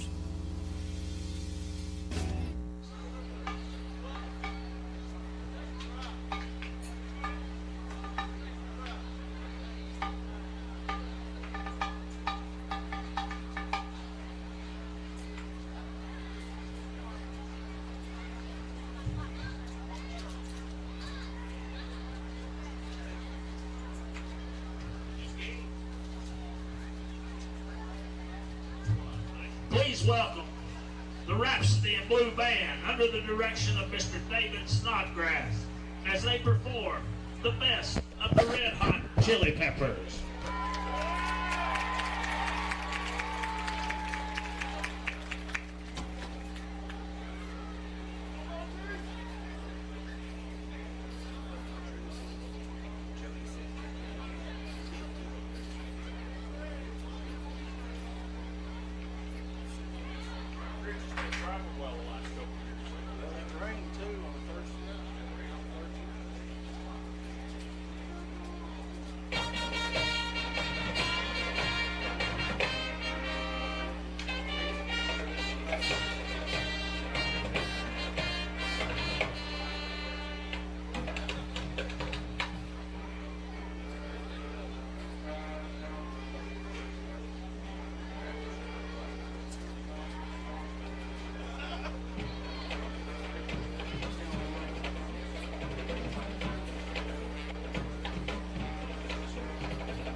Ladies and gentlemen, your Harriman Rhapsody in Blue Band.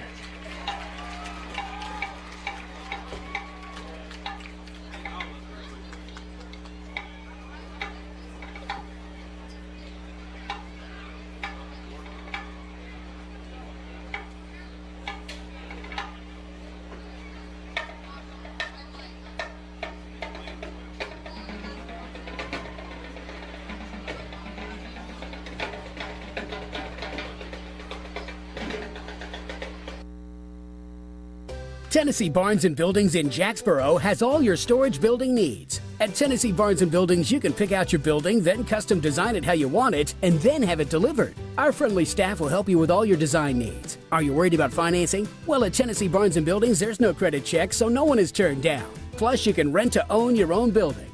Tennessee Barnes & Buildings in Jacksboro says come on down for your next building. Or call 423-449-8139. At OEB, we're committed to helping people who get injured. With the outbreak of the coronavirus, we understand you might be afraid to leave your home to get legal help. We want you to know that at OEB, we can get you your help by just picking up the phone. We can take care of almost every aspect of your case electronically, so you don't have to leave your house. The future may feel uncertain, but we can get through it together. Injured? You still deserve justice. Call 546-1111. Call today. Cromwell still getting attention on the sideline. We can't play till we can get him off the sideline. They're going to have to get him and drag him over the line there. Get him off. He's probably done for the night, man. You know, once you cramp, it's hard to get rid of him. I'm not sure exactly what happened there, you know, at halftime, but he come up, he was cramping the first play of the second half. Yeah, he was. And now you take away his favorite target. Had an interception, Cox. He dropped it. Sure did. I think the Kingston faithful definitely thought he had an interception. Cam Clark broke up by number 10, Cam Hill. Frost definitely losing his favorite target's going to hurt him. By far, and a young man that's got a little speed and can catch the ball, too. Absolutely. Knows what to do with it when he catches it. Fourth down here. Deep. Nathan Jones. Jones is a pretty elusive player. See what Harriman does on the punt. Punt it to him. Yeah.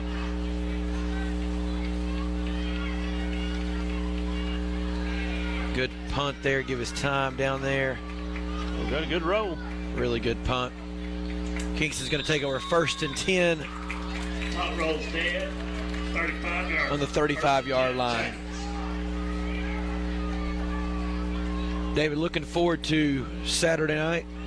Anderson County versus Carter. Yeah, it's a big ball game. From my understanding, the pregame is just as much fun as the game itself from the show they put on up in Anderson County. It's a big show. Well, I'll tell you what I like about it. It's close home. It is a little closer to home for both of us. And it is the 5-star prep game of the week. It's a little bit closer to the house. And Hammer's first down for Kingston here. Let's see what happens. I'm going to have to tell Joe Gaddis the amount of good publicity you've been giving Davey Gillen down the air. You might think you're cheating on him. Wait a minute. That's Hall of Fame, Coach Gaddis. Hall of Fame. Kingston picks up 2 on 1st down. Which Hall of Fame was he inducted into? Tito Esplay? I'm not for sure. You just 30 years on coaching. That's a lot. High school football. That's a pretty good long time, man. Absolutely. 30 years. You've touched a lot of young men when doing that. How many state championships has Gaddis won at Oak Ridge? Was it 1? 1, I think. I was speaking with a guy. Here we got 2nd down. Good hard run there. Picked up 1st down. 36. Harriman's by got Elijah Hill, and Harriman has another guy down. Yep. Looks like it's another cramp. Number 7, Calvin Love, at 21. You can tell, Cox, that I've been doing these games too long in August, because this is what you get, right? This is what we get right here because of the heat and stuff. This is it.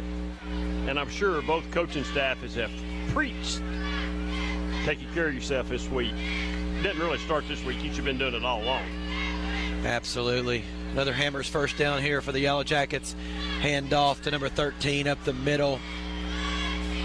Continues to fight for extra yards. Hill's a nice running back. He goes. I didn't think he's going to get him down. He was going to carry him on. Another Hammers first down. They've got a little good 1-2 punch between Hill and Keithley. Two nice running backs. And you bring 7 in, Nathan Jones for a little speed. Well, they've rotated a lot of people in tonight. Rotated at quarterback, rotated at running back, and now they're a little fresher. Absolutely. Another Hammers first down, back up the middle. That's Elijah Hill again. Hill again. Going to be close, but not there. Probably about a yard short of a first down. They're calling it 2nd and 1. And a yard. You know, if that was Harriman, it'd be 2nd and inches from the PA guy. Yeah. Since you're on the road, it's a yard. It's a yard. And you know, a score right here is that the knockout punch late in the third quarter. Very well could be with Harriman cramping up like they are, especially with some key kids going down. How do you think mentally you come into this game? 13, Elijah Hill again. Hill back up the middle for a Hammers first down. Come into this game mentally knowing that you've beat them 2 times since, you know, the mid-90s. Well, I think it's earlier in the year. It's the first game of the year. You're excited about playing it, and you think, this is the year. I just think that's the way you got to look at it. This is the year. We're going to get them this year. We're ready for it. We've practiced all summer. We've went through the heat. We're ready to go. We're healthy. Everybody's pretty healthy right now, and this is the year. I just think that's the mentality you get. You don't ever think you're going to lose anyway. I've never been in a game that I've actually lost. I thought I was going to lose. That's right. That's right. I've been in some games that I lost because we gave them the game. 7 with a nice cut up the field there. Nathan Jones. And you know, you don't know how. We don't know what the age-wise is with whether we got sophomores, freshmen, or juniors or seniors playing tonight. We don't have that information. So you wonder how many young kids Harriman's playing. That could have a lot to do with it. And how many of them are playing their first varsity football game, which Thursday night or Friday night or Saturday night for that. Absolutely. And that all plays into it. Absolutely. And Kingston is a bigger school.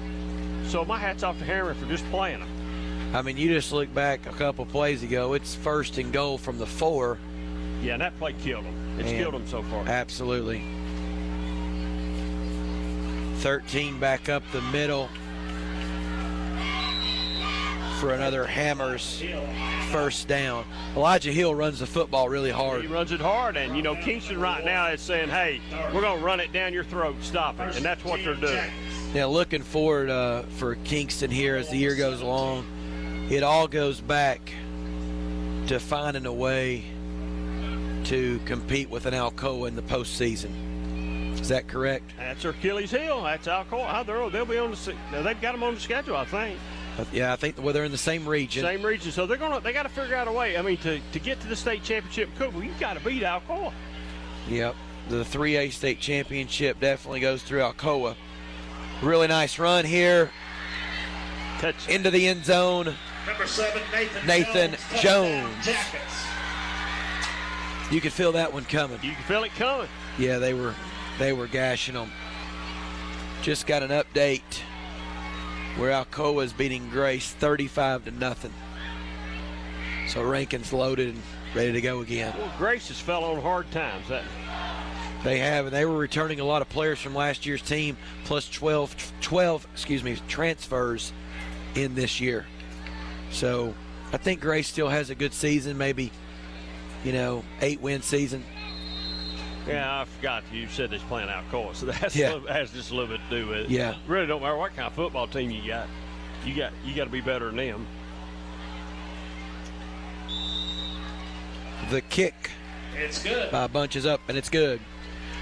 With 2:09 remaining in the third, 21-6 advantage Kingston We're off to a break and be right back. At OEB, we're committed to helping people who get injured. With the outbreak of the coronavirus, we understand you might be afraid to leave your home to get legal help. We want you to know that at OEB, we can get you your help by just picking up the phone. We can take care of almost every aspect of your case electronically, so you don't have to leave your house. The future may feel uncertain, but we can get through it together. Injured? You still deserve justice. Call 546-1111. Call today.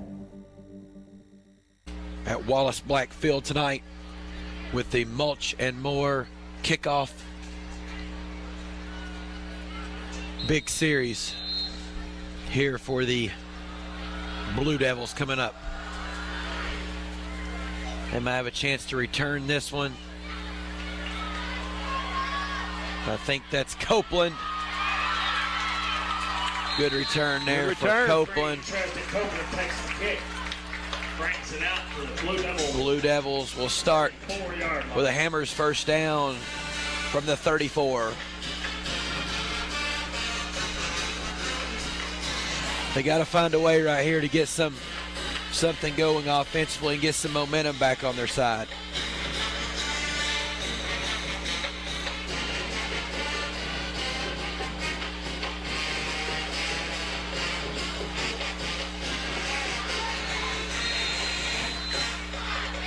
I still don't see Cromwell back out there. No, he's on the sidelines. Oh, really nice play and hit there. 7, Colin Love keeps By 60. tackle made by number 60's back in the ball game. He's back in the game, isn't he? Really good play there. 3. He didn't look too good earlier. Quarterback change for Harriman. Kylan Love. He warmed up on the sidelines at halftime a little bit with the starting quarterback. They moved him to running back. Kylan throws back to the running back Copeland. Copeland gets enough for a Hammers first down. David very close there to breaking that for a touchdown if he makes one guy miss. Couldn't make that guy miss though.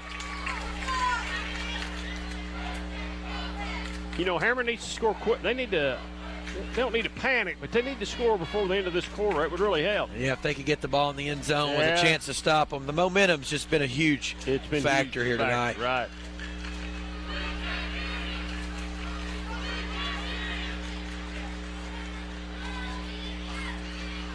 Good pass there.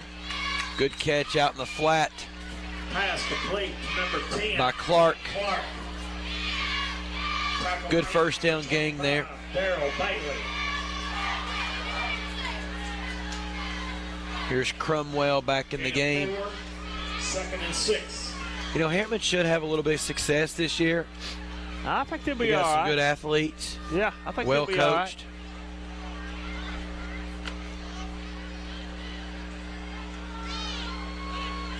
Big momentum drive, though.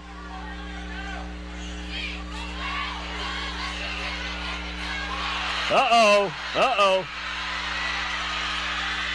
Ooh. Was that the quarterback that made that tackle? It was. He took Coach Tapp out, too. Uh-oh. We get a little chipper now, buddy. It's getting a little chipper. Yeah, that's 2 forced passes. I'm not sure that the quarterback was not down there before he threw the football. Boom! Man, that's a late hit right there by the quarterback. He's 2 or 3 yards out of bounds.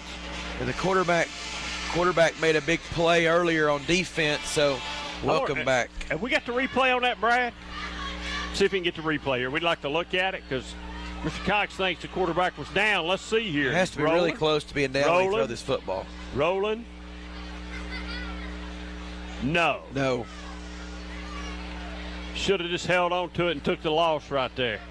Lived to play another day. It'd have been 3rd and probably 8. And lame duck throw, man. And then they're way out of it. They take Coach Tapp out of it. I mean, he hit him outside of the coach's box right here. Oak Ridge is rolling 16-0 over Hardin Valley. All right, man, he's out of bounds big time. Big time.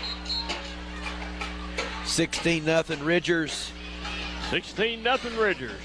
35-0 Alcoa over Grace. Halftime Rockwood and Midway were zip. I don't know what it is now. If they're back to playing, they were a little bit behind us.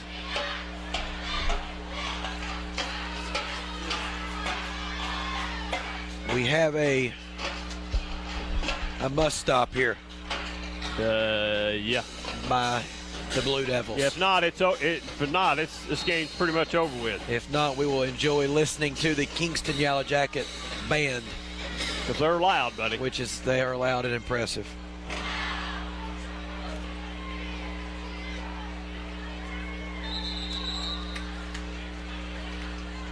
Nice job there by the Harriman defense. 13, Elijah Hill. Stop. Hit first, but number 60, Mason Copeland. Stopped Hill there going up the middle.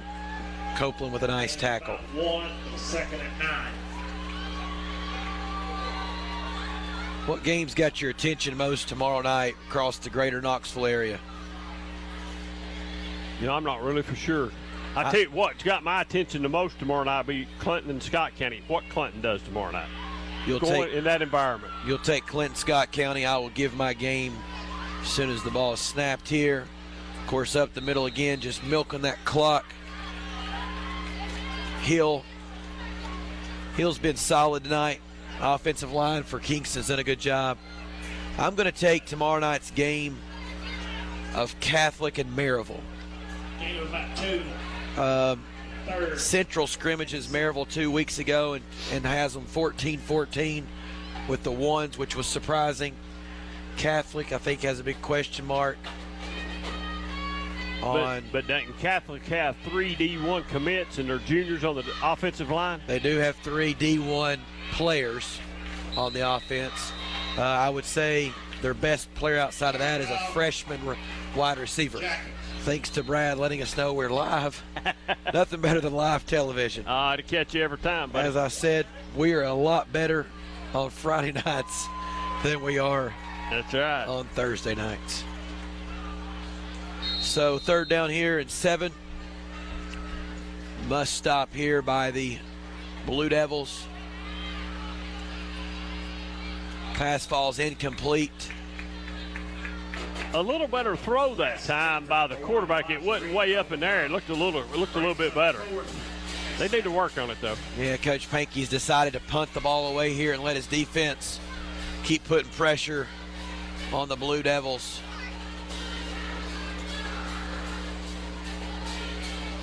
We got little man Jaden Hannibal back to return the punt. He's hard to tackle, man. He's a little scat back. This could get interesting. They rolled it back there, too. Oh, they blocked it. You definitely. I didn't think he could run that ball. He can't advance it. He can't advance it. Recovered by number 7 of the Jackets, Nathan Jones. This is down to number 5, Dakota Coca. This is a. Gaining up for the first. It'll be 1st and 10. Blue Devils. This is very confusing. I thought that they would get the ball to 35 where the young man picked it up and started running with it.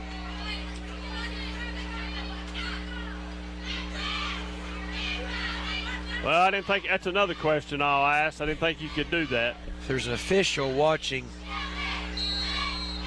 I'd love to know an update on whether you can. How could you advance a blocked punt? I thought it was dead. And I thought even Harriman could try to pick it up and run. If they fumbled it, it would still be there. Yeah, it'd still be there. Their football. He's got him up the seam. He missed his receiver. And I'm telling you right now that that's not pass interference. I think it's going to be offensive pass interference. You think it is? Okay. Yeah. Well, if it's defensive pass interference, it's not. That was not defensive pass interference. Cromwell was wide open up the seam. Yeah, he missed him. Thought that's who he was going to. The Harriman kid just run over him. Pass Yeah, interference. it's pass interference. It's against Harriman. Against the Blue Devils.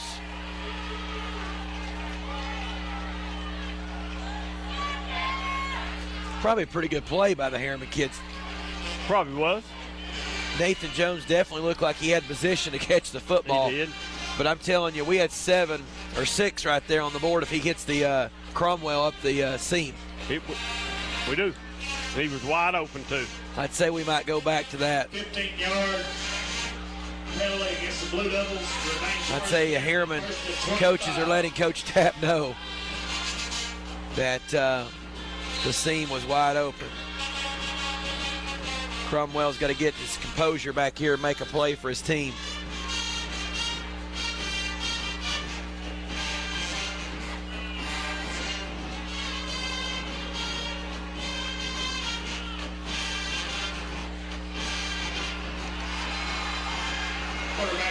You know, Cox, looking ahead just a little bit to Saturday night, Anderson County is the type of team that doesn't huddle a lot, but they do a lot of looking to the sidelines. I'm wondering how this new play clock's going to affect them, or if they're going to be in rhythm with it or not, because they're used to, you know, getting plays from the sideline and with different people on boards and everything. So I wonder how that's going to work Saturday night up at AC. You know, I know Coach Black, it's been a concern of him since the rule change back in the spring, and he never huddles. And he says the biggest thing is he's going to have more time to get to everybody in the line, see what the defense is doing, and then get the play called. So I think it actually is an advantage. Got a nice screen set up here. Well, nice gain. Nice gain. Now we got a 4th down that is manageable. Yeah, that's Ron. Listen, that's Ron Berry's favorite play right there. Screen play. Or the freeze play to draw them offsides. Brings up 3rd and 7. That's a big play right there. They got a lot of that. They got a lot of that yardage back right there. Yeah. This is 3rd and 7 is manageable. I believe you got to go for it, even though 4th down here. I really do believe. Oh, yeah, they're definitely in 4-down territory. Realistically, whatever you do here, you might only have 1 possession left in the football game. Possibly. We got confusion on the line.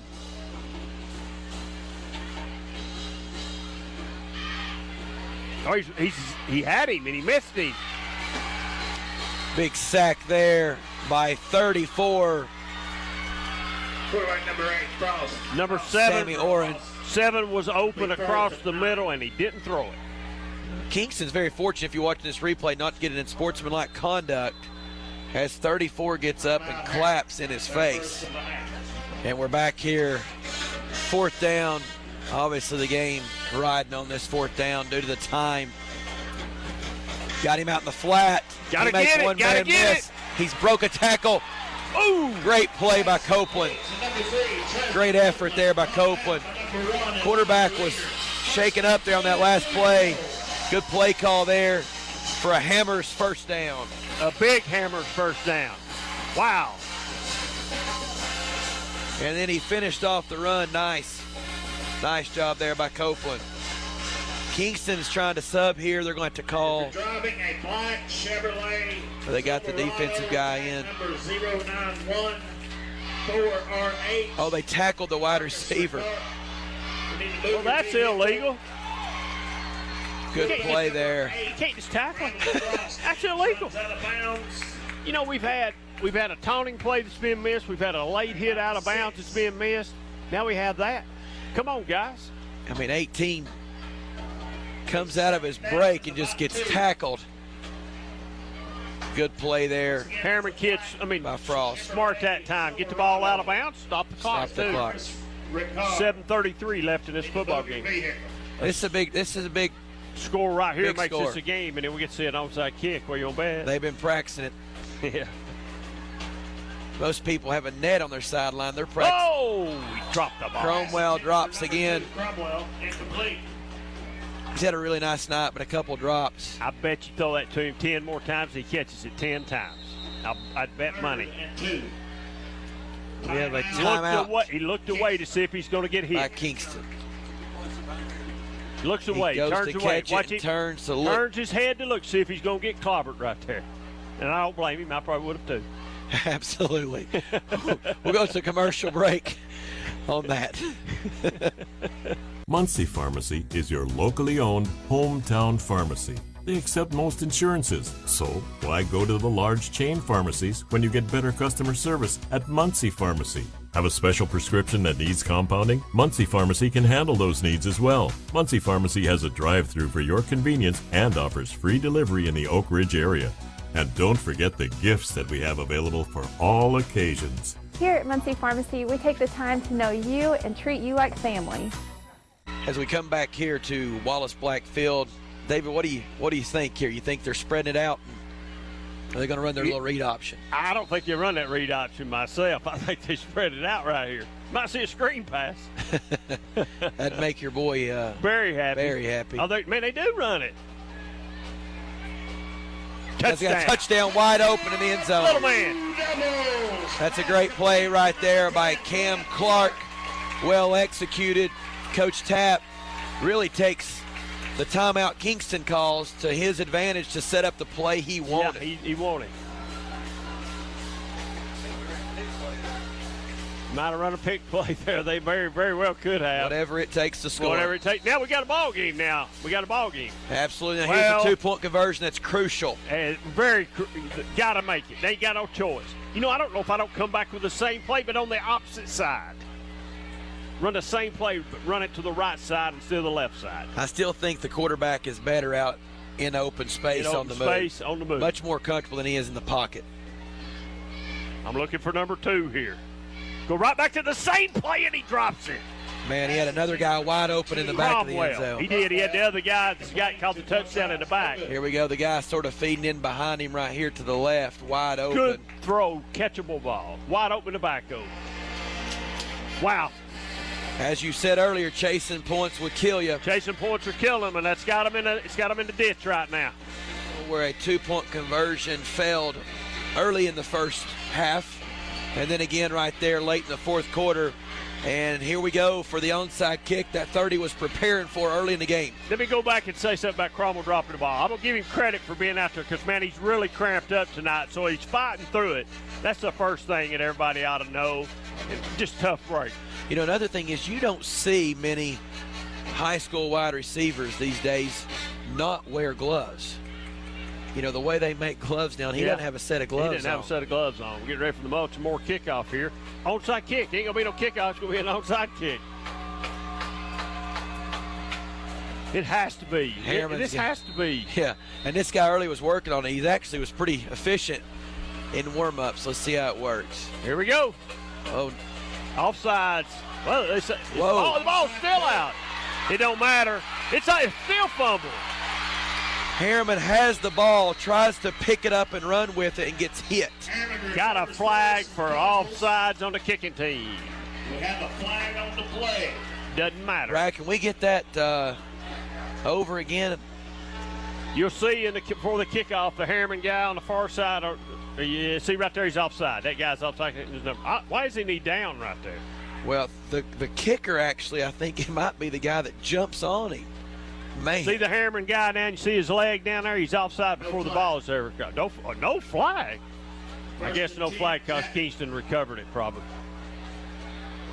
But I thought the guy's on the ground right now. And then you jump on him. Ball comes out. Well, how is it not dead right then? Wow, if he just goes down on the ball, it's Harriman football. Well, it's not the first unusual play we've had tonight. With 7:12 here to go in the fourth, Kingston's going to take over with a Hammers first down on the 43-yard line with 7:12 to go, up 21-12. Now, if Kingston just plays conservatively and run the ball like they've been, Harriman's got to really get a turnover. So we got to get aggressive. We got to try to strip the ball if we can. Because I don't think Kingston's going to throw the ball right here for nothing in the world. Coach Tapp's got 3 timeouts. Wonder if he takes one, if he gets a quick stop right here. No surprise, obviously, right up the middle. Pushes forward, falls forward for a gain of 4. I think he's going to save his timeout right here. Kingston has a player down.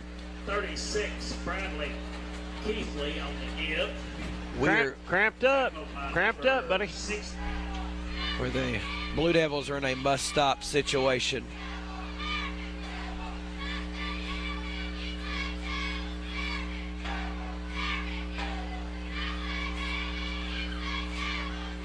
Good tackle there. Up the middle Elijah Hill on the by hit. Gotze. Tackle by number 3, Copeland. David, Flag on the play. a late penalty there.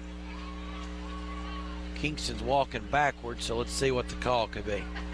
I would think they'd call a taunting after that one earlier got away with it. Dead ball and sportsmanlike conduct against Kingston, so that means the down counts.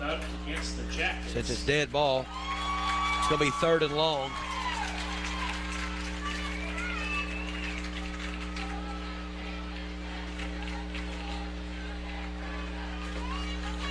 As the Harriman student section is chanting, "You can't do that." Good atmosphere here tonight, big crowd. Huge crowd.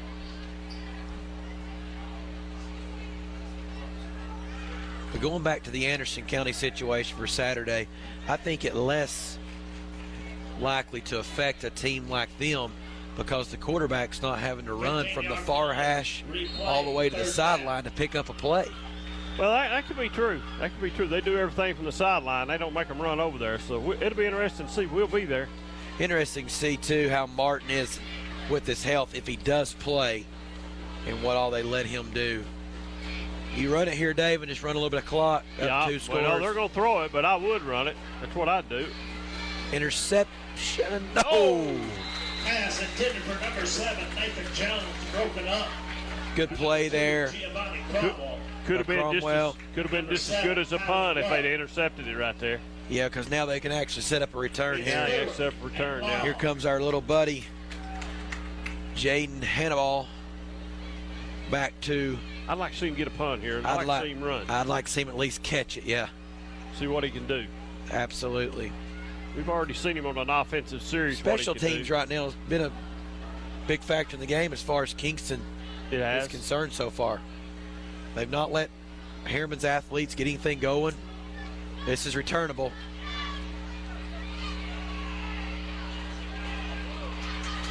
He's got a wall. Punt taken by number 2, Giovanni Cromwell. Ran out of bounds.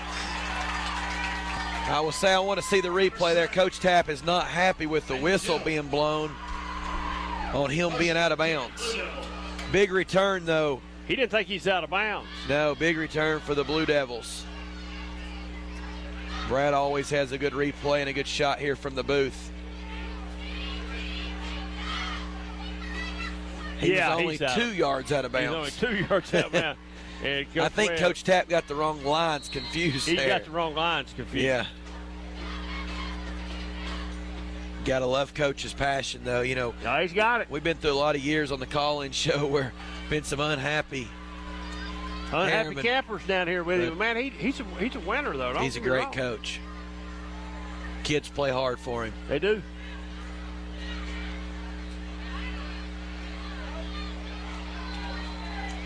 Pass incomplete.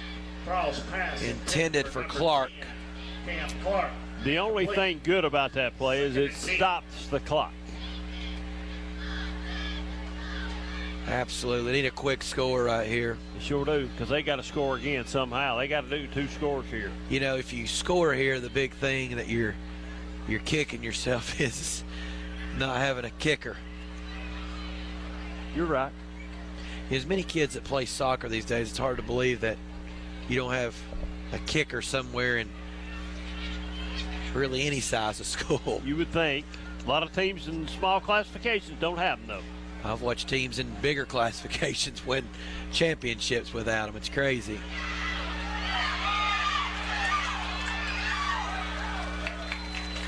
Quarterback number 8. Surprised he didn't go out of bounds there, but what a great scramble for Bradley Frost, keeping the play alive. Keeping the play alive. He's getting ready to get tackled there. I'd say Harriman's definitely in hurry-up mode here, but they don't seem to be moving real fast. Gets up and does a little mouthing. Clock's running. Chains are set, and Harriman's not ready. And they're tired, too, man. You can tell this way they're walking back to the huddle. Cromwell's just barely making it right now. Barely making it. I'd say 18's got a little energy left in the tank. We'll see.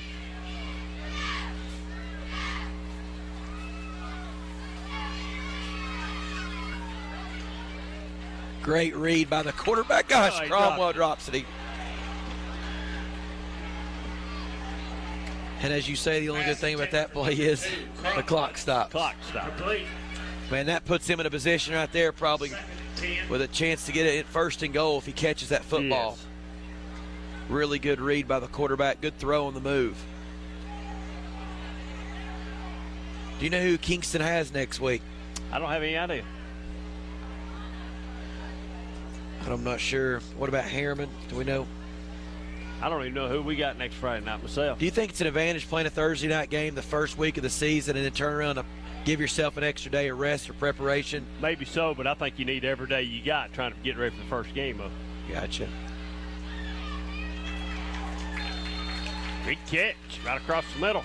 Big catch. Oh, no, they're calling it incomplete. Side judge from the Harriman sideline calls it incomplete. So it's incomplete?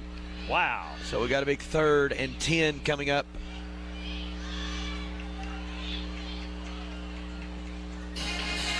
As the Kingston band comes alive again. 3rd and 10.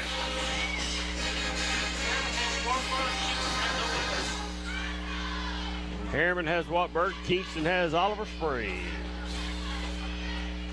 Where are we at next week? Big 3rd down play here. A little confusion by the Blue Devils. They're going to have to waste a timeout, which is not good.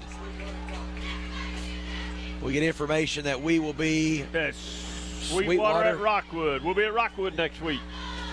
Is that home of Ronberry? That's home Ronberry.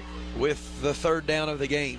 Sounds like we've said that a couple times, but this is being, down to the wire here, needing first downs and needing them quick. Well, 4 minutes and 50 seconds left. You're right. This is crucial right here. Really need to score the next couple of plays.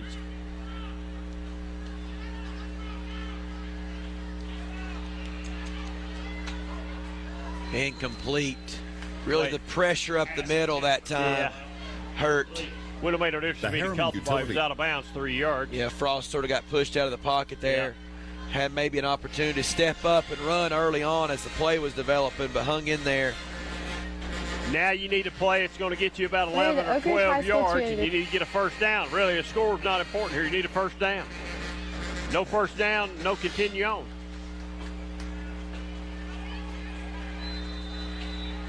And Coach Tapp is going to take a timeout here because talk about it. This is the big play. We'll be right back. Everyone knows OEB helps people who get hurt when someone else is negligent. But with the coronavirus pandemic, you may be afraid to leave your home to get the legal help you need. As always, we're committed to keeping you and your family safe. So we want you to know that we can handle your case almost completely electronically. All you have to do is call. The future may feel uncertain, but we can get through it together. Call 546-1111. We're here for you. 546-1111. Call today. It's 4th and 10 with 4:42 to go in the 4th quarter. I will say, David, I do believe the speed of the game is going to be picked up this year due to the 40-second play clock. We've had several injuries tonight, several cramps, and both teams utilized all 6 timeouts. Well, it's going to happen really here in August big time because we got about 3 games in August. It's going to happen. Cramps are. Going for it all. Oh! Just off Cromwell's hands. Pass intended for Cromwell. Incomplete. So I'll go back to the games tomorrow night. You're interested in going to watch Clinton, Scott County. Yeah. And see where that stands. Big, hard atmosphere to go play in up there. But at the same time, I think it's really a statement for Clinton on maybe where their program is heading and what direction it's going after year 1 into year 2. I agree with you. Obviously, it's a rebuilding situation down there. But you do have a Clinton guy leading the Dragons now. That's true. Cammy being a Clinton guy. We'll see. And you being a Clinton guy. Huge Clinton fan. I am. I'm a Clinton fan, man. I'm a Probably disappointed that Kelly Calhoun had his Maverick blue on there in that commercial. Yeah. Nice run by Nathan Jones there. Coach Pankey probably wishing he would have stayed in bounds to let the clock run. Nathan Jones up again. Ran out of bounds with number 1, Demarion Dogger. You can tell Harriman is just gassed. They're gassed. 6, Landon Cox struggling. Oak Ridge taking over the Hardin Valley game, sort of dominating there as the Hall of Famer Joe Gaddis wins another one. Is that a final? It's not a final, but it's all over. But the last 4 minutes and a couple interviews. A little confusion there in the backfield. Yep. Quarterback goes one way, everybody else goes the other. You know, but Kingston, outside of those delayed games, you can tell they're a well-coached team. It's just usually a good football team, and they played a good football game. Now, had some turnovers, but other than that, had some penalties that they'll get worked out, and everything will be fine. Yep. Now they just got to look forward to playing Alcoa and Austin East. You know, and I think Alcoa is a game that they'll have a tough time winning, obviously, but I think Austin East is a winnable game this year. I think that game happens in Kingston. Maybe, and it's a game they've had trouble with the last couple of years, though. Bobble snap. Harriman says they got it.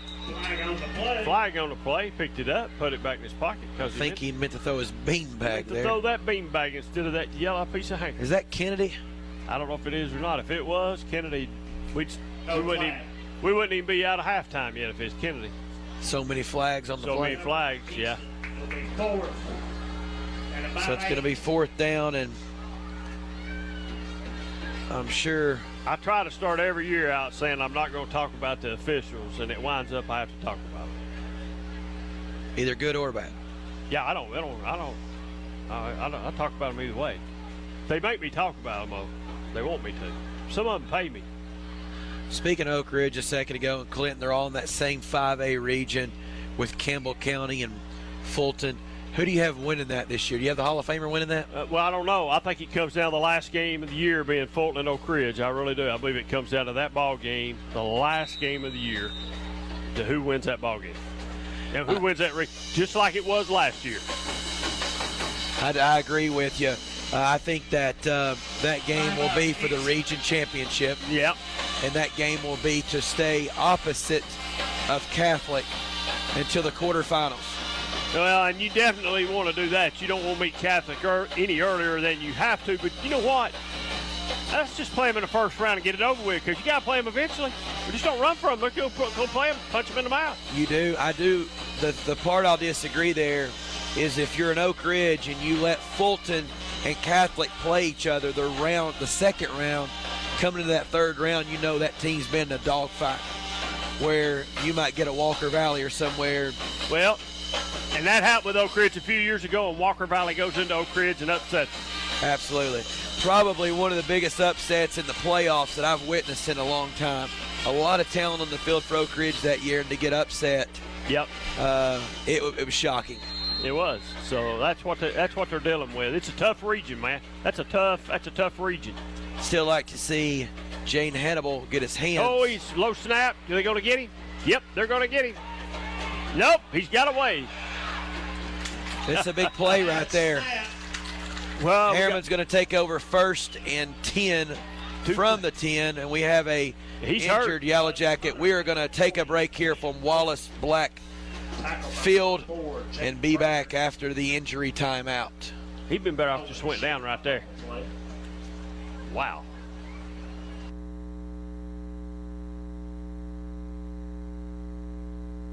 Roan Metals Group has been serving East Tennessee for decades. Locally owned and operated with convenient hours of operation. Roan Metals buys all types of scrap metal. Nothing's too big or too small. Still have that clunker sitting around? We've been buying them for years. Roan Metals Group are specialists in industrial scrap. We have what it takes to get any size job done. Roan Metals urges you to recycle responsibly. Scrap with only licensed dealers. A member of the... Live here from Wallace Black Field, where the punter, Quinn Nolan, was shaken up.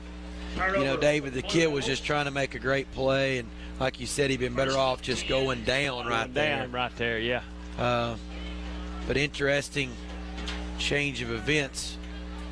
Kingston runs about 2 minutes off the clock right there, and now Harriman gets the ball back, 1st and goal from the 10, sponsored by Hammers. I really think Harriman's got to score in the first couple plays. They need to score that quick. I agree. They don't have time to wait till a minute to go. They can't wait till a minute to go and score. They got to score quickly. Like right now. Nice play set up to the flats. Touchdown. Complete. Harriman. 10, Clark. Touchdown. Now, Cox, this 2-point conversion is huge because we know that Harriman doesn't have a field goal kicker, so being down by 3, they got to score 6 again. So this is huge. It's been huge all night long. They've not converted on one yet. You know, I will say Cam Miller is not real big, but he is sure-handed. He runs a real nice route. He does a good job. Really good job. Yeah. Big catch there. So obviously with 2:27 to go in the 4th, down 3, they're going to go for 2 and come back and do an onside kick. Man, the drop in the end zone earlier was huge. Incomplete pass, another failed conversion. So it comes down to an onside kick. Well, either way we went, Cox, Harriman's going to have to score because they don't have a field goal kicker. So either way they go, they've got to get 6. So they've got this onside kick this is it right here. This is it. We've got 2 minutes and 27 seconds, and this is it right here. Ball game coming up right here, I think. I think you're looking at hopefully getting a little more bounce on the onside kick this time for execution purposes. You know, the last one was sort of a grounder to the second baseman, but field's soaking wet, ball's wet. You're going to kick it on the ground. You never know what happens with 16, 17-year-old boys. You can watch Harriman run out. Little pep in the step going out for this kickoff right here. Absolutely. Little pep. I put my hand. Look here. We put some hands, people. We put a running back. We put some running backs and receivers up on the front line right now. Big number 83, 13, a running back we've talked about a lot tonight. Number 1 on this side. Kingston looks a little confused. 24 came running on late right there. Going to fill in the middle right here. I think it's coming to the right side again. Might kick it deep. Nope. Didn't go the required distance. Touch it so you can get the clock stopped, boys. So, unfortunately, it hit the kid in the back of the leg. We'll see on the replay here. He was offsides again. Hit him right in the knee, man. Hit number 7 right in the kneecap. And they missed the offsides. They were offsides again. Same kid, Copeland, was offsides again. Well, we'll give the Zebras a break tonight. We'll give them a C. Not unless they flub this last part up and make an F. 2:27, 21-18. Difference in the ball game you see right now is a 99-yard touchdown return, which was basically a 14-point swing. And then the not being able to convert your extra points. Those are huge. And that's a good pickup right there up the middle for 13, Elijah Hill, trying to close out the game with a first down. And you know, I don't really understand why he gets up hobbled a little bit himself. I don't know. He must be beat up a little bit or something. I don't understand why we've not been running him more. I think it is just fatigue early on the season. Yeah, you're right. Get everybody some touches. But you got to get a first down right here. Yeah, it's big to get a first down. You got to have first down. No first down gives Harriman a chance. You know, Coach Tapp wished he had some timeouts back in his pocket there. Yeah, like I told Jared, I don't think I'd have used them earlier. I wonder why they don't scoot up a little bit to the line of scrimmage right here. I don't know. You know it's coming. Playing back. I don't guess they think they're going to throw the ball, so they're going to play off of it. Well, minute 30 left. Minute 30 to go. It's going to have third down in about 4 or 5. Got to stop it. Don't you think you just put everybody in the box right here to stop the run? Well, maybe, but if Kingston's smart, they just pick it up and he throws it to a kid anyway, so I don't know. I'd dare them to throw it. Well, I would too, but this before they snap it, we're going to be under a minute before they snap. We're going to be about 50-some seconds before they snap it. I don't know why they're in a hurry. Let the clock run. The There's clock's no on way. your side. No way they snap it before 1 on the play clock.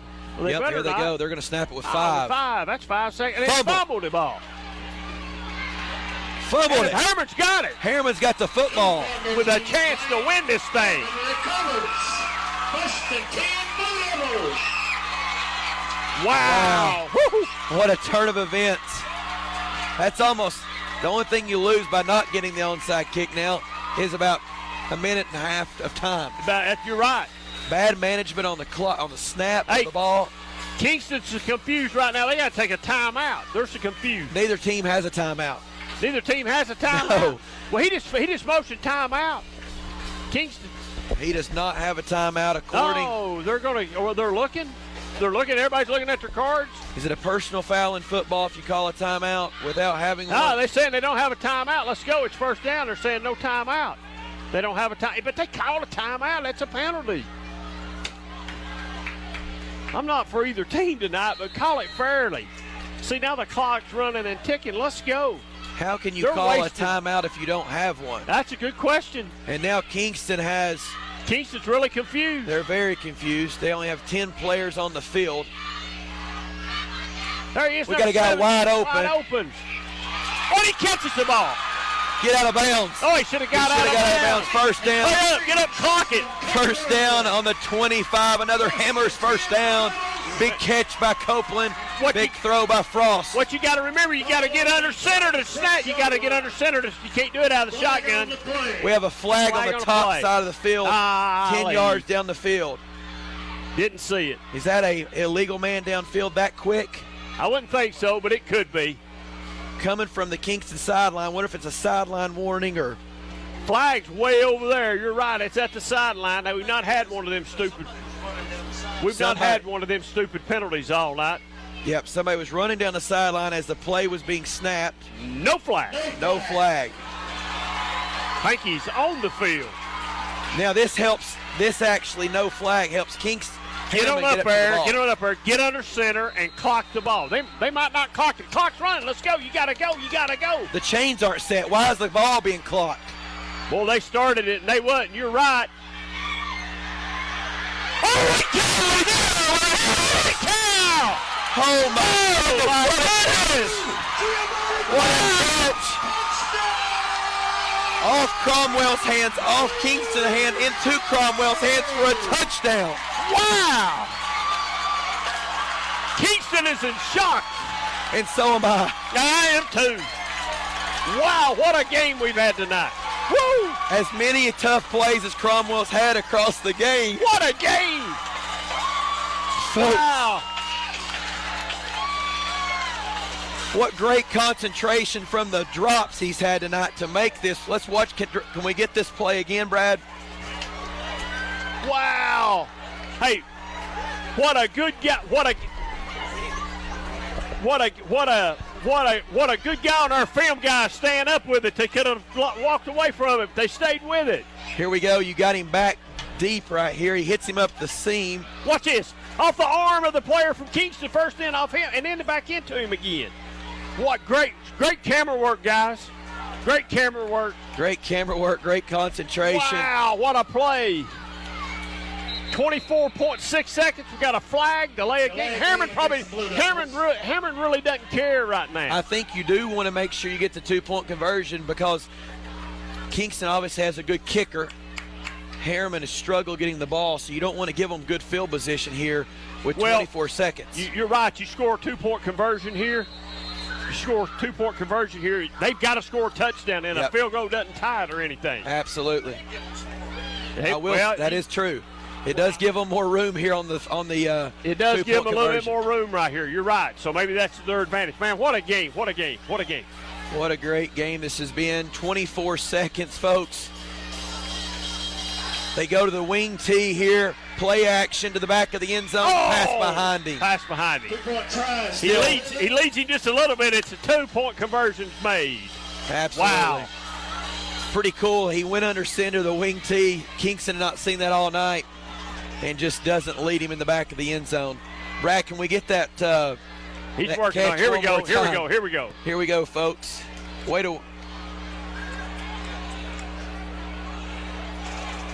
off the Kingston guy's arm, off his head and hands, off another Kingston guy, and he snags it out of the midair and goes and scores, baby. What about that, Cox? What's crazy is just the environment around here. People are running around like crazy. It's crazy right now. Some people are leaving. Now they're back into the game over on the hill. There's as many people standing here over this hill watching this game as they are in the stands Absolutely. right now. Because people thought this game is over with. And as crazy as this ends, the Harriman fans are ready to storm the field, but who knows what's going to happen here with 24 seconds And look at them. They're lined up to storm the field. You're exactly right. I'd tear the goalpost down probably. Harriman needs to make sure they get this kick past the up man there. They need to drop this kick right in there between those two back guys before it gets. They need to drop it. It needs to go deep. I don't think I would let 7 or 13 touch the football right here if I'm Harriman. No, I don't either. Put your leg in it, son. That's all I got to say. Harriman is pumped up, and I don't blame him. No timeouts, 24 seconds, and we got a Mulchin Moore kickoff that I never thought we would see. I didn't either. Oh, they squib it. Great play. Uh-oh. Couldn't have been any better if you're Harriman. Yeah, Got to go 60 yards in 18.6 seconds. With no timeouts With no timeouts for either team. And Kingston has not really thrown the ball down the field very well tonight. But they have thrown that swing pass out of the backfield pretty good. Absolutely. So I don't think you can run the ball right here. I think you got to put the ball in there. I don't think you can get set back up before the clock runs out. I think right here you're just not letting anyone behind you. Keep everybody in front of you. If they pick up 20 or 25 yards, they're only going to have one more play. Cox is this is the case. Harriman's only beat Kingston twice. We're fixing to see the third time possible. This is history. Oh, he fumbles it. He's going to sack him. Oh, he almost intercepted it. Pass caught, which was perfect for Harriman. For Harriman, look at the clock. Clock's running. It's going to run out. Clock's running. It's going to run out. Harriman's got a player down. They got to stop it because of injury. Harriman's got a man down. We've got fans rushing the field. Please clear the field. Wonder if this is a 15-yard penalty. Please clear the field. Crazy to think that there's no administration down there keeping the kids off the field. They're not prepared for this tonight, that's for sure. Coach Tapp obviously he is irate of the situation. Mason Coker shaking up on the play. Man, somebody for Harriman's got to go over and drag him back on the other side. Seriously, I don't mean that being disrespectful. They got to drag him back on the other side. Actually, if I'm Coach Tapp, I might have him go down. That way I can get my defense set up right here. Maybe that's true. Play deep. I'd have. They need to be deeper in what they are. Wow. Kingston has had a tremendous amount of problems with the quarterback-center exchange. That's offsides. Another flag. We have a flag on the play. The game is not over yet. The game is not over. We have had a second rush the field. Where is Harriman's administration at the stop Where is that? Harriman's administration or a police officer? Yeah, police officer or something. Wow. Do not go on the field till I tell you to. That's probably the best announcement of the night. Do not go on the field until I tell you to. That's pretty simple. So do we have 3 seconds on the clock or 0.4? Yeah. I don't know. That's the ball game. The clock never started. Game's over.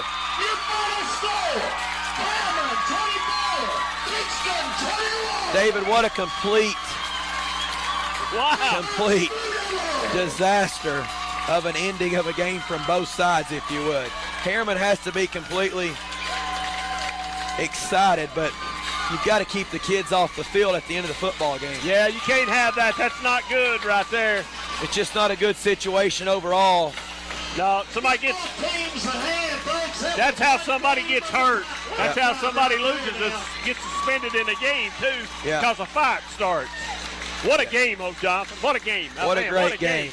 You could never see that ending coming. We were talking during the commercial break how heartbroken Harriman was going to be if they lose 21-18 due to 2-point conversions. We knew the only way Harriman had to win the ball game is they had to score. They had to score 6 Yep. Either way they go, because they didn't have a field goal kicker. So if they'd have got the 2-point conversion, being down by 1, it still doesn't help them any. They have to score 6 points. And what a catch. What a catch. Absolutely. What a catch. Absolutely. What a great game.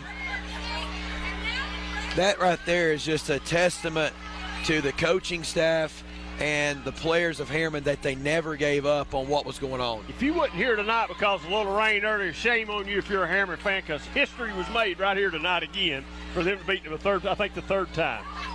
Absolutely. Here's this play again. Watch the play right here, folks. This tells it all right here. This is it. Wham, bam, and he catches it. Concentration, like you said, he stayed with it. That's huge, buddy. That's huge. Good job from our guys, too, man. They did a good job catching all that. Absolutely. Wow. You know, Cromwell literally goes down in the history right here of Harriman football with the catch of the game, play of the game, as they beat them their third time. I thought Harriman was out of gas. I thought a little bit of everything, because I've seen this game so many times, and that's how that game usually ends, the way it was looking like it was going to end. But Harriman finds a way to survive tonight and come back and win this ball game. To paint the picture for you, I don't even think Coach Pankey is in the huddle and all the guys are on the knee. I think he's speechless right now. What do you say to your team? That's a good question, and I don't have the answer for it. We're going to have to go to practice, and we're just going to have to get better. We got to cut down on. So they had some mistakes. I think Kingston tried to seal the game a little bit too early, maybe. They maybe tried to seal it up too early. And I don't know, 13 might have been hurt where they wasn't able to run it. The difference in the game is the botch snap on the punt that gives them the ball in the 10. Right. And then the handoff the snap in which he fumbles and they get it on the 40. You know, the kid, and this is once again, you got to remember what we're talking about. We're talking about 14, 15, 16-year-old kids. The punter would have been better off to just run out of the back of the end zone and give him a safety. And then got a chance to punt the ball, made him drive the length of the field to score, and it's still a different ball game. So my hat's off to both teams, man. What a game tonight. What a great crowd. And what a way to start off the BBB season. This might be one of the best games we've had in a long time. You know, baby. it's amazing how good it gets when Barry's not here. Yeah, he's at home tonight. He really he's going to be hating he missed this game. It'll be interesting tomorrow night to see what kind of phone calls we get from the people from Harriman. And the people from Kingston. Because as much good as Harriman, did down the stretch, Kingston equally did some things that just you can't do.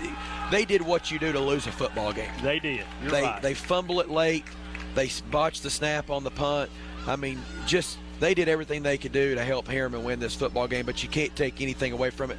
It's pretty cool to see a high school football coach like Coach Tapp never stop coaching with energy and intensity on his sideline tonight. Well, he coaches that way, and his players play that way. So, you say you hear all the time you're a product of what your coach is, and that's evident tonight with Harriman.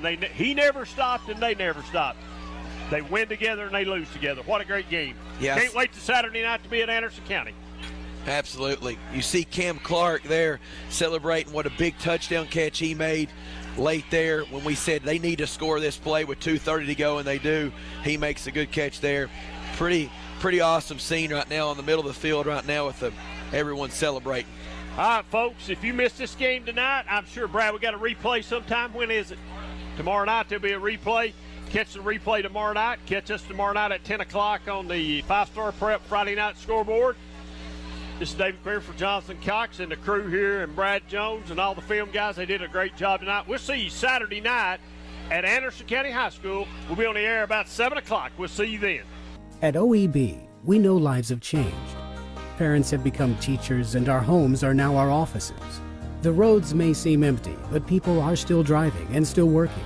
And when they get injured because someone else was careless, they know they can still depend on us. We are OEB Law, and the one thing that hasn't changed is our commitment to helping people right here at home. We're just a phone call away. 865-546-1111. OEB Law.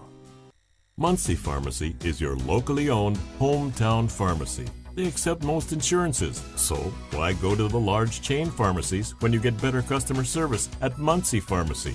Have a special prescription that needs compounding? Muncie Pharmacy can handle those needs as well. Muncie Pharmacy has a drive-thru for your convenience and offers free delivery in the Oak Ridge area. And don't forget the gifts that we have available for all occasions. Here at Muncie Pharmacy, we take the time to know you and treat you like family.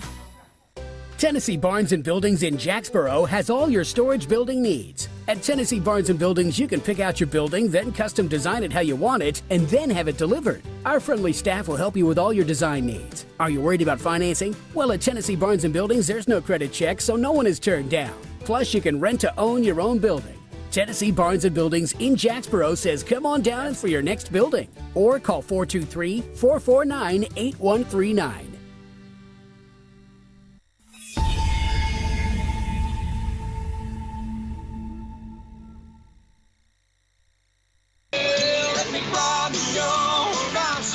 Teach you about the finer things in life, like some late night horseback riding, sipping on some southern homemade wine. If a little two-stepping stargazing, breathtaking love-making is what you're dreaming of, then let me show you, darling, a little cowboy love.